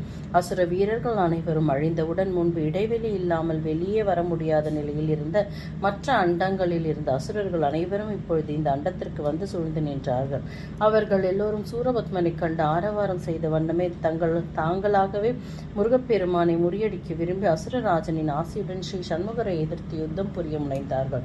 அப்பொழுது முருகப்பெருமான் தம் ரத சாரதியான வாயுதேவனை பார்த்து, வாயுவே, நீ என்னுடைய ரதத்தை முன்னும் பின்னும் நடுவிலும் எல்லா பக்கங்களிலும் எல்லா இடங்களிலும் ஒரு நொடி பொழுதிற்குள் அதிவிரைவாக ஓட்டிச் செல்ல வேண்டும் என்று கட்டளையிட்டார். அவ்வாறே வாயுதேவன் அப்பெருமானுடைய ரதத்தில் பூமியிலும் ஆகாயத்திலும் சமுத்திரங்களிலும் நதிகளிலும் லோக பர்வதங்களிலும் அதிவிரைவாக ஓட்டிச் சென்றான். அந்தந்த இடங்களில் அசுரர்களை எல்லாம் ஸ்ரீ குகப்பெருமான் கோடிக்கணக்கான பானங்களை பிரயோகித்துக் கொண்டு குவித்தார். ஒரு நொடிப்பொழுதற்குள் அவர்களின் சதுரங்க சைன்யம் அடியோடு அழிந்துவிட்டது. அப்பொழுது மற்றுமுள்ள அண்டங்களில் உள்ள அசுரர்கள் அனைவரும் யுத்த களத்தில் வந்து நிரம்ப அவர்களையும் ஒரு நொடி பொழுதற்குள் முருகப்பெருமான் அவ்வாறே கொன்றழித்தார். இப்படியாக திரும்ப திரும்ப அங்கு வந்து நிறைந்த அசுரர்கள் அனைவரையும் சண்முக கடவுள் அடியோடு நாசமாக்கிவிட்டார். பிறகு அவர் அடங்கா கோபத்தோடு அண்டங்களின் வாசற்படியையும் பானங்களாலேயே அடைந்து மூடிவிட்டார். அப்பொழுது வெளியே வருவதற்கு வழியில்லாமல் போய்விட்டதால் மற்ற அசுரர்களால் வர முடியவில்லை. அப்பொழுது சூரபத்மன் விரைந்து வந்து சுப்பிரமணியருடன் எதிர்த்து நின்றான். சுப்பிரமணியரும் அவனோடு போரிட ஆயத்தமானார். இருதரப்பினரும் ஏராளமான பானங்களை ஒருவர் மீது ஒருவர் பிரயோகித்துக் கொண்டார்கள். வீரபாகு முதலான பூத வீரர்கள் அசுரனின் மார்பை நோக்கி ஏராளமான அஸ்திரங்களை வர்ஷித்தார்கள். ஆனால் அந்த அஸ்திரங்கள் அனைத்தும் சூரனுடைய மார்பில் பட்ட மாத்திரத்திலேயே பயனற்றதாக கீழே சிதறி விழுந்தன. மேலும் அவன் ஏராளமான பானங்களை விடுத்து தேவர்களுடைய ரதங்களையும் வில்களையும் சின்னாபின்னப்படுத்தினான். அப்பொழுது அடங்கா கோபம் கொண்ட வீரபாகு அசுரனுக்கு அருகாமையில் வந்து அவனுடைய வில்லை கத்தியால் வெட்டி தள்ளினான். அதை கண்ட அசுரன் தன் வீரபாகுவை தன் கையினால் பலமாக ஊங்கி அடித்தான். அதனால் மயக்கமடைந்த வீரபாகு கீழே சாய்ந்த போது தூதனான அவனை கொள்வது அழகல்ல என்று கருதிய சூரன் அவனை தன் கையில் எடுத்து கால்களால் உதைத்து வானவெளியை நோக்கி வீசியிருந்தான். அப்பொழுது ஆகாயத்தின் மத்தியில் சென்றவுடன் மயக்கம் தெளிந்த வீரபாகு சற்றென்று சண்முகரின் அருகில் வந்து நின்றான். அப்பொழுது சூரபத்மன் கோடிக்கணக்கான பானங்களை பூத வீரர்களை நோக்கி பொழிந்து தள்ளுவதைப் போல் கண்ட சுப்பிரமணியர் தாமும் தமது பிரம்மாண்டமான மகிமை புரிந்த வில்லை கையில் எடுத்து அசுர வீரர்களை நோக்கி கணக்கில்லாத பானங்களை எய்தார். அதனால் ஏராளமான அசுர வீரர்கள் மடிந்தார்கள். அதை கண்ட சூரன் சுப்பிரமணியரை குறிப்பார்த்து சக்தி வாய்ந்த அஸ்திரங்களை பிரயோகித்தான். முருகப்பெருமானும் அவனை விடாமல் துரத்தி கொண்டு சகல அண்டங்களிலும் சென்று அவனோடு யுத்தம் புரிந்தார். இப்படியாக சங்கரவாலகிரி, மேருமலை, மகாசமுத்திரம், திக்பாலங்களின் உலகங்கள், பிரம்மலோகம், விஷ்ணுலோகம் முதலான சகல இடங்களிலும் அவர்கள் இருவரும் சென்று போரிட்டார்கள். அப்பொழுது அண்டத்தின் சுவரை பானங்களினால் தகர்த்தெறிந்த வழி ஏற்படுத்தினான். அசுரன் அதன் மூலமாக ஏராளமான அசுர வீரர்கள் வெளிக்கிளம்பி சூரனுடைய ஆகையின் பேரில் ஸ்ரீ சுப்பிரமணியரை சூழ்ந்து கொண்டு அட்டகாசத்துடன் அவரை தாக்க முற்பட்டார்கள். ஆனால் முருகப்பெருமானோ அந்த கொடிய அசுரர்களை மலர்ந்த புன்சிரிப்போடு ஒரு முறை பார்த்து அந்த பார்வைப்பட்ட மாத்திரத்திலேயே அசுர வீரர்கள் அனைவரும் எரிந்து சாம்பலாகிவிட்டார்கள். அந்த காட்சியை கண்ட பிரம்மா, விஷ்ணு முதலான தேவர்கள் முருகப்பெருமானின் மீது ஏராளமான புஷ்பங்களை பொழிந்து அவரை அன்பு பெருக்கோடு வணங்கி வழிபட்டார்கள். தன்னுடைய படைகள் முழுவதும் எரிந்து சாம்பலாகி விட்டதையும் முருகப்பெருமானின் படைகள் அனைத்தும் திடகாத்திரமாக புடைசூழ்ந்திருப்பதையும் கண்ட சூரபத்மன் அளவு கடந்த மனத்துயரத்தில் அமிழ்ந்தவனாக தன் அன்னையாகிய மாயாதேவியை குறித்து மனதில் நினைத்தான். அப்பொழுது அவன் எதிரே மாயாதேவியானவர் விரைந்து வந்து நின்றவுடன் அவளை நோக்கி சூரன், அம்மா, இதோ இங்கே எரிந்து சாம்பல் வீரர்களாயிருக்கும் அசுர வீரர்கள் அனைவரையும் தாங்கள் தான் உயிரோட்டி கொடுக்க வேண்டும் என்று வேண்டிக் கொண்டான். உடனே மாயாதேவி தன் மைந்தனை நோக்கி, மகனே, சிவஸ்வரூபமாகிய சண்முகரை நீ கேவலமாகவும் சாதாரணமாகவும் நினைத்து விட்டாய். என்னுடைய வார்த்தையையும் நீ அலட்சியம் செய்து விட்டாய். மேலும் எப்படிப்பட்டவனாலும் வெல்ல முடியாத தன்மை படைத்த அந்த கந்தனோடு நீ மூடத்தனமாக போரிடவும் துணிந்து விட்டாய். அதன் பலனை நீ அனுபவித்துத்தானே தீர வேண்டும். நீ அவருடைய வேலாயுதத்திற்கு இரையாகி மடியப் போவது நிச்சயம். அதில் சிறிதும் சந்தேகமே கிடையாது. சரி, அது ஒரு புறம் இருக்கட்டும். இப்பொழுது இங்கே மடிந்து கிடக்கும் அசுரர்களை எல்லாம் மறுபடி உயிரோடு எழுந்திருக்க வேண்டும் என்றுதானே நீ விரும்புகிறாய்? மகா சமுத்திரத்தின் கோடியில் உயிரிழந்த அனைவரையும் ஒரு நொடி பொழுதில் உயிரூட்டக்கூடிய தன்மை வாய்ந்த சுதாமந்திரம் என்னும் மலை ஒன்று இருக்கிறது. அந்த மலையை இந்த இடத்திற்கு கொண்டு வந்தால் இங்கேயுள்ள வீரர்கள் அனைவரும் உயிர் பெற்று விடுவார்கள் என்று கூறிவிட்டு தன் வழியே சென்று விட்டாள். உடனே சூரபத்மன் அந்த சுதாமந்திர மலையை தன் எதிரே கொண்டு வரும்படியாக கட்டளையிட்டு இந்திரலோக ரதத்தை அனுப்பி வைத்தான். அந்த ரதமும் சுதாமந்திர மலையை தூக்கி எடுத்து வந்து அசுரனின் முன்பாக நிறுத்தியது. அந்த மலைக்காற்று பட்ட மாத்திரத்திலேயே அசுரனுடைய தம்பிமார்களும் புத்திரர்களும் இன்னும் இறந்து போன சகல வீரர்களும் உறங்கி விழிப்பது போல் நிலையில் உயிர் பெற்று எழுந்தார்கள். அதை கண்டதும் சூரன் அளவு கடந்த சந்தோஷத்தில் திளைத்தான். உயிர் பெற்றெழுந்த அசுர வீரர்கள் அனைவரும் தங்கள் கைகளில் ஆயுதங்களை ஏந்தி கொண்டு சுப்பிரமணியரை எதிர்த்தார்கள். உடனே ஸ்ரீ முருகர் அவர்களை நோக்கி மகா பயங்கரமான பாசுபதாஸ்திரத்தை பிரயோகித்தார். அந்த அஸ்திரமானது பிரம்மாண்டமான சமுத்திரங்கள், அக்னிகள் மற்றும் ஏராளமான கோரத்தன்மை வாய்ந்த அஸ்திரங்கள் ஆகியவைகளை நாலாபுறங்களிலும் கக்கிக் கொண்டு அசுரர்களின் அஸ்திரங்களை எல்லாம் சிதறடித்த வண்ணம் ஏக காலத்தில் சகல அசுரர்களையும் கொன்றுவிட்டது. பிறகு அது சுதாமந்திர மலையில் தூளாக்கிவிட்டு சுப்பிரமணியரின் கரத்திலேயே வந்து அடைக்கலமாயிற்று. அப்பொழுது யுத்த களத்தில் சூரபத்மன் ஒருவர் மட்டும்தான் எஞ்சியிருந்தான். அவன் கோபாவேசத்தோடு இந்திரலோக ரதத்தை நோக்கி, ரதமே, இங்குள்ள வீரர்களையும் பூதர்களையும் இன்னும் மற்றும் உள்ளோரையும் விரைவில் அண்டகோலத்தில் கொண்டு போய் சேர்த்துவிட்டு நீயும் அங்கே தங்கியிரு என்று கட்டளையிட்டு அனுப்பி வைத்தான். அந்த ரதமும் அதிதுரிதமாக புறப்பட்டு பூதர்களையும் வீரர்களையும் மயக்கமடையச் செய்து அவர்களை தூக்கி கொண்டு ஒரு நொடி பொழுதில் அண்டகோலத்தை அடைந்து அங்கேயே தானும் தங்கியிருந்தது. அதை கண்ட சூரன் மகிழ்ச்சி வெள்ளத்தில் மிதந்தான். ஆனால் தேவர்களோ பெரிதும் கவலையில் மொழி வருந்தினார்கள். அப்பொழுது செந்தில் குமாரன் ஏராளமான அஸ்திரங்களை பிரயோகித்தவுடன் அந்த அஸ்திரங்கள் அதிவேகமாக சென்று இந்திரலோக ரதத்தில் இருந்த வீரர்கள் அனைவரையும் மூர்ச்சை தெளிய செய்து ஒரு வினாடிக்குள் அந்த ரதத்தோடு அவர்களை சண்முகரின் முன்னிலையில் கொண்டு வந்து சேர்த்துவிட்டது. ரதத்திலிருந்து கீழே இறங்கிய வீரர்கள் அனைவரும் பக்தி பெருக்கோடு முருகப்பெருமானை வணங்கி துதித்தார்கள். அப்பொழுது முருகர் அந்த ரதத்தை நோக்கி, ரதமே, நீ மறுபடி சூரனுடைய பக்கமே போய்விடாது, இங்கேயே தங்கியிரு என்று கட்டளையிட்டு விட்டு சூரனை தன் விழிகளில் உற்று நோக்கினார். உடனே சூரபத்மன் அளவு கடந்த கோபத்தோடு முருகரின் மீது கணக்கில்லாத பானங்களை வர்ஷித்தார்.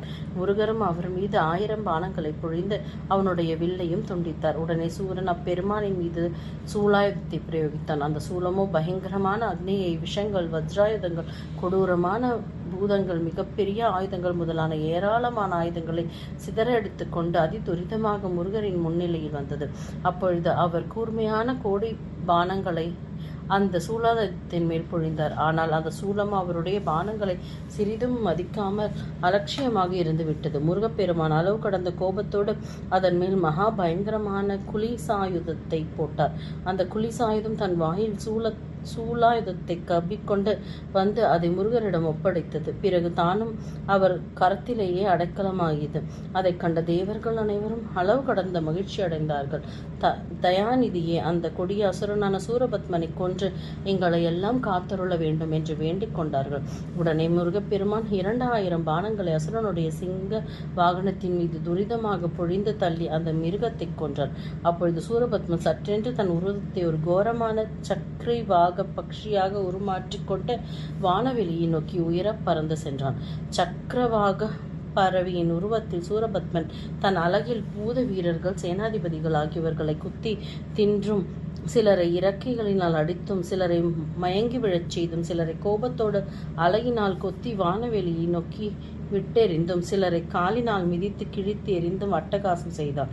பிறகு அவன் ஆகாயத்தில் விரைவாக வட்டமிட்டபடியே கீழ்நோக்கி பறந்து வந்து ரதசாரதியையும் ரதத்தையும் சின்னாபின்னப்படுத்தி ரதத்தில் கட்டியிருந்த குதிரைகளையும் இம்சைப்படுத்தி சண்முகப் பெருமானின் சக்தி வாய்ந்த அஸ்திரங்களையும் முறியடித்து பொடி பொடியாக்கினார். அவருடைய அக்கிரமமான செயல்களை எல்லாம் கவனித்த முருகப்பெருமான் அவன் மீது ஏராளமான கோடிக்கணக்கான அஸ்திரங்களை பொழிந்தார். ஆனால் அசுரனோ அந்த அஸ்திரங்களை எல்லாம் தன் இறக்கையினாலே நன்றாக அடித்து மூக்கினால் முறித்தும் கால்களினால் பிளந்தும் சிதறடித்து விட்டான். அதிவிரைவாக பாதாளம், சமுத்திரங்கள், சக்கரவாலகிரி, பூமி, மலைகள், நதிகள் ஆகிய இடங்களில் எல்லாம் பறந்து திரிந்து மற்றும் ஏராளமான பூத வீரர்களை கொன்று குவித்த வண்ணம் முருகப்பெருமானின் ரதத்திற்கு மேலாக பெருத்த சப்தத்தோடு வட்டமிட்டு பறந்தான். அப்பொழுது ரதத்திலிருந்து கீழே இறங்கிய சண்முகர் மயில் வாகனமாக தேவேந்திரன் மாறியிருப்பதைக் கண்டு அந்த மயிலின் மீது ஏறி அமர்ந்து கொண்டு அசுரனை துரத்திச் சென்றார். அந்த சக்கரவாக பக்ஷியின் மீது ஏராளமான அம்புகளை பிரயோகித்து அது தன் அருகில் வரும் சமயம் பார்த்து அதை கத்தியால் இரண்டாக வெட்டி பூமியில் தள்ளினார். உடனே அசுரன் அண்டம் வரையில் பெரிதாக வளர்ந்து முருகரை அச்சுறுத்தும் வண்ணமே துரத்தி வந்தான். அவன் மீது கூர்மையான 7 பானங்களை சண்முகன் பொழிந்தவுடன் அசுரன் மகாசமுத்திர வடிவத்தில் உருமாறி பிரம்மாண்டமான அலைகளோடு அவரை எதிர்த்து வந்தான். உடனே முருகர் அவன் மீது 100 அஸ்திரங்களை வர்ஷித்தார். அந்த பானங்கள் அனைத்தும் அக்னி உருவங்களாக மாறி மகாசமுத்திரத்தை வற்றச் செய்துவிட்டது. அதன் பிறகு அசுரன் அக்னி உருவமாக மாறி 1000 பானங்களினால் சண்டமாருதத்தை ஏற்படுத்தி ஸ்ரீ முருகர் அந்த அக்னி தீயை அணைக்கச் செய்து விட்டார். அதன் பிறகு அசுரன் கொடுங்காற்றாக உருமாறினார்.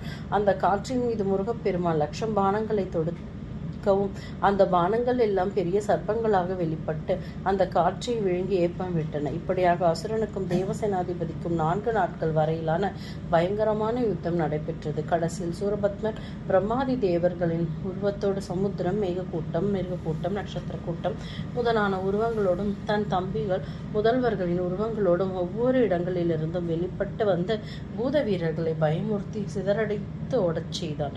அதை கண்ட முருகர் அவன் மீது 1000 கோடி பானங்களை ஏக காலத்தில் பிரயோகித்தார்.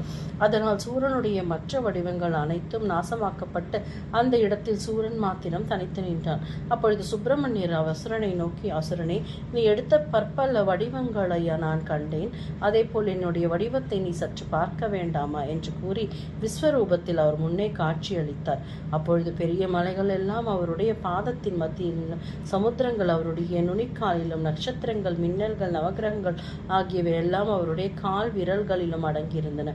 அவருடைய ஆடு சதைகளில் முனிவர்களும் சிந்தாமணியும், முழங்கால்களில் வித்யை முதலானவைகளும், துடைகளில் இந்திரனும் ஜெயந்தனும் இருந்தார்கள். அவருடைய இடுப்பின் சந்திகளில் காலனும் யமனும், 2 விழாப்புறங்களிலும் தேவர்களும், இடுப்பில் அசுரர்களும், குஹ்ய பிரதேசத்தில் நாகர்களும் இருந்தார்கள்.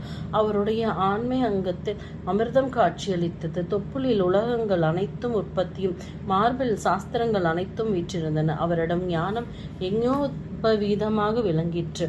அவருடைய கால்களில் அநேக கோடி பிரம்மாண்டங்களும் காட்சியளித்தன. உள்ளங்கையில் சுகங்கள் அனைத்தும், 2 கைகளிலும் பிரம்மாவும் விஷ்ணுவும், கை விரல்களிலும் தேவமாதுக்களும், கழுத்தில் வார்த்தைகள் அனைத்தும், வாக்கின் நடுவில் வேதங்களும், கற்களில் அட்சரங்களும், நாக்கில் சிவகாமங்களும், உதட்டில் 7 கோடி மகாமந்திரங்களும் அடங்கியிருந்தன. அவருடைய மூக்கில் வாயு தேவரும், கண்களில் சூரிய சந்திரர்களும் இருந்தார்கள். அவருடைய காதுகளில் திசைகளும், நெற்றியில் ஓங்காரமும் அடங்கியிருந்தன. இப்படிப்பட்ட சிவபெருமானின் ஸ்வரூபமான முருகப்பெருமான் தமது விஸ்வரூபத்தை எடுத்ததும் தேவர்கள் அனைவரும் அவரை கைகூப்பி தொழுது வணங்கி நமஸ்கரித்தார்கள். சூரபத்மனின் உள்ளத்திலும் ஞானமும் விவேகமும் உண்டாயிற்று.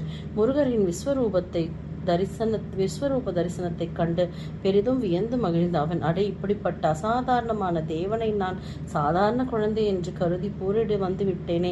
இவரோடு நான் யுத்தம் புரிவது என் அறியாமையே ஆகும். ஆனால் அதன் மூலம் எனக்கு பெரும் பேறு கிடைப்பதும் உறுதியே ஆகும் என்று தனக்குள் பலவாறாக யோசித்துக் கொண்டான். அப்பொழுது முருகப்பெருமான் அவனுடைய விவேகத்தையும் போக்கிவிட்டு தம்முடைய விஸ்வரூபத்தையும் சுருக்கி கொண்டு முன் போன்ற உருவத்திலேயே காட்சியளிக்கலானார். உடனே சூரனுக்கு பழையபடியே துர்புத்தி ஆபத்து ஏற்பட அவன் அதிக அட்டகாசத்தோடு முருகரை எதிர்த்து போரிட முயன்றான். அவன் ஒரு மகா பயங்கரமான வடிவத்தில் உருமாறி தேவர்களை சின்னாபின்னப்படுத்தினான். உடனே சண்முகப் பெருமான் தமது வேலாயுதத்தை அவனை நோக்கி பிரயோகித்தார். ஆனால் சூரனோ ஒரு பிரம்மாண்டமான மாமரத்தின் வடிவில் உருமாறி சகல உலகங்களையும் தனது கிளைகளில் உலுக்கி இம்சைப்படுத்தினான். அப்பொழுது அவன் செய்த அமர்க்கலத்தில் பூமி நடுநடுங்கின, வெடித்தன, சகல உலகங்களிலும் இடித்து தரமட்டமாக்கினான். அதிகூர்மமும் 8 திக்கஜங்களும் அனந்தன் முதலான மகா நாகங்களும் அஞ்சி கலங்கின. சமுத்திரங்கள் அனைத்தும் அப்பொழுது ஒன்றாக கலந்து விட்டது. மலைகளும் நட்சத்திரங்களும் நாலாபுறங்களிலும் சிதறி விழுந்தன.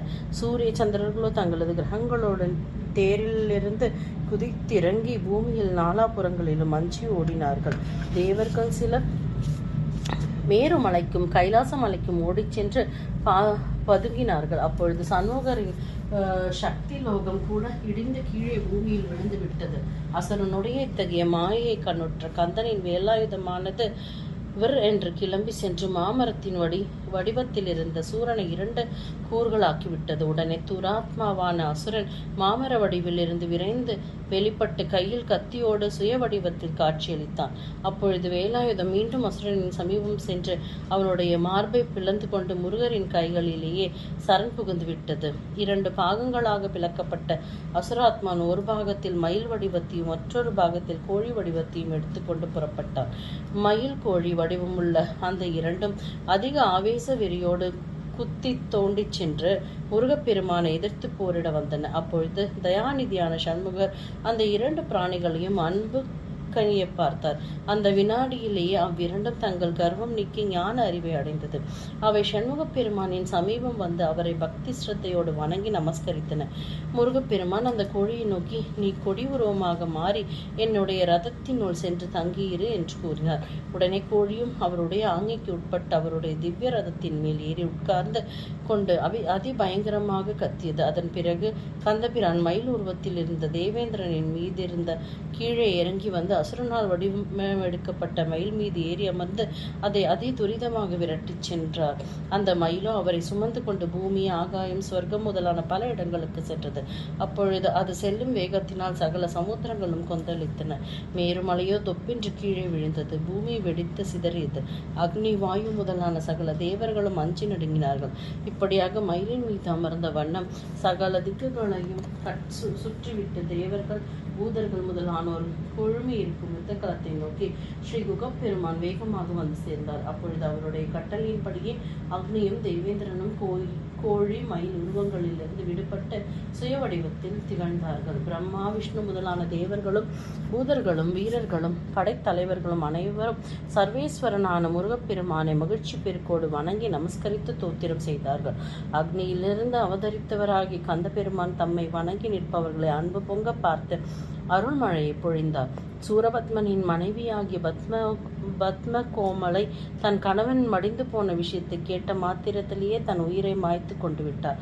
அவனுடைய இதர மனைவிமார்களும் அவ்வாறே அக்னியில் விழுந்து தங்கள் உயிர்களை போக்கிக் கொண்டு விட்டார்கள். அவனுடைய மகன் இரண்யனோ தன் தந்தை அழிந்ததை கேள்விப்பட்டதும், தந்தையே, நான் அப்பொழுதே கூறினேனே, என் வார்த்தையை கேட்காமல் நீங்கள் அலட்சியப்படுத்தி விட்டீர்களே, இப்பொழுது நீங்கள் இறந்ததும் அல்லாமல் எதிரியின் கொடியில் கோழி உருவத்தில் நிலைத்து விட்டீர்களே என்று கதறி புலம்பினான். அசுர குருவான சுக்ராச்சாரியாரின் உதவியோடு தன்னுடைய பெற்றோர்களுக்கு செய்ய வேண்டிய இறுதிச் சடங்குகளை எல்லாம் செய்து நிறைவேற்றினான். பிறகு அவன் சகல சௌபாகியங்களையும் நிலையற்றது என்று மனதில் கொண்டு மோட்ச மார்க்கத்தை நாடி ஸ்ரீ சிவபெருமானை குறித்து தவம் புரிவதில் ஈடுபட்டான். வினோதமும் அற்புதமும் நிறைந்த இந்த சரிதத்தை எவன் ஒருவன் படிக்கிறானோ அல்லது கேட்கிறானோ அவனுக்கு சண்முக கடவுளின் கருணா கடாட்சத்தினால் விரோதிகளை பற்றி அஞ்சி நடுங்கும் நிலையே ஏற்பட்டாது. இந்த திவ்ய சரிதத்தை ரிஷிகளின் மூலமாக கேட்டறிந்த மகாவிஷ்ணுவானவர் இதன் மகத்துவத்தினால் முரண், நரகாசுரனாகிய 2 விரோதிகளை வென்றார். சகலோலோக நாயகராகிய ஸ்ரீ கிருஷ்ண பரமாத்மாவோ உபமன்யு என்னும் முனிவரின் வாயிலாக இந்த வரலாற்றை கேட்டு தெரிந்து கொண்டு அதன் பயனாக நரகாசுரன் முதலான மகாகொடி அசுரர்களை வதம் செய்து வென்றார். முனிசிரேஷ்டர்களால் தலைச்சிறந்தவரான தத்தீச முனிவரும் பாட்டனாராகிய சுக்ராச்சாரியரிடமிருந்து இதை சரிதத்தை கேட்டு மகாவிஷ்ணுவை வென்றார். இதோட யுத்த காண்டம் முடிஞ்சிடுச்சு. இதுக்கப்புறம் நம்ம தேவகாண்டம் ஆரம்பிக்கிறோம். வெற்றிவேல் முருகனுக்கு அரஹரோஹரா.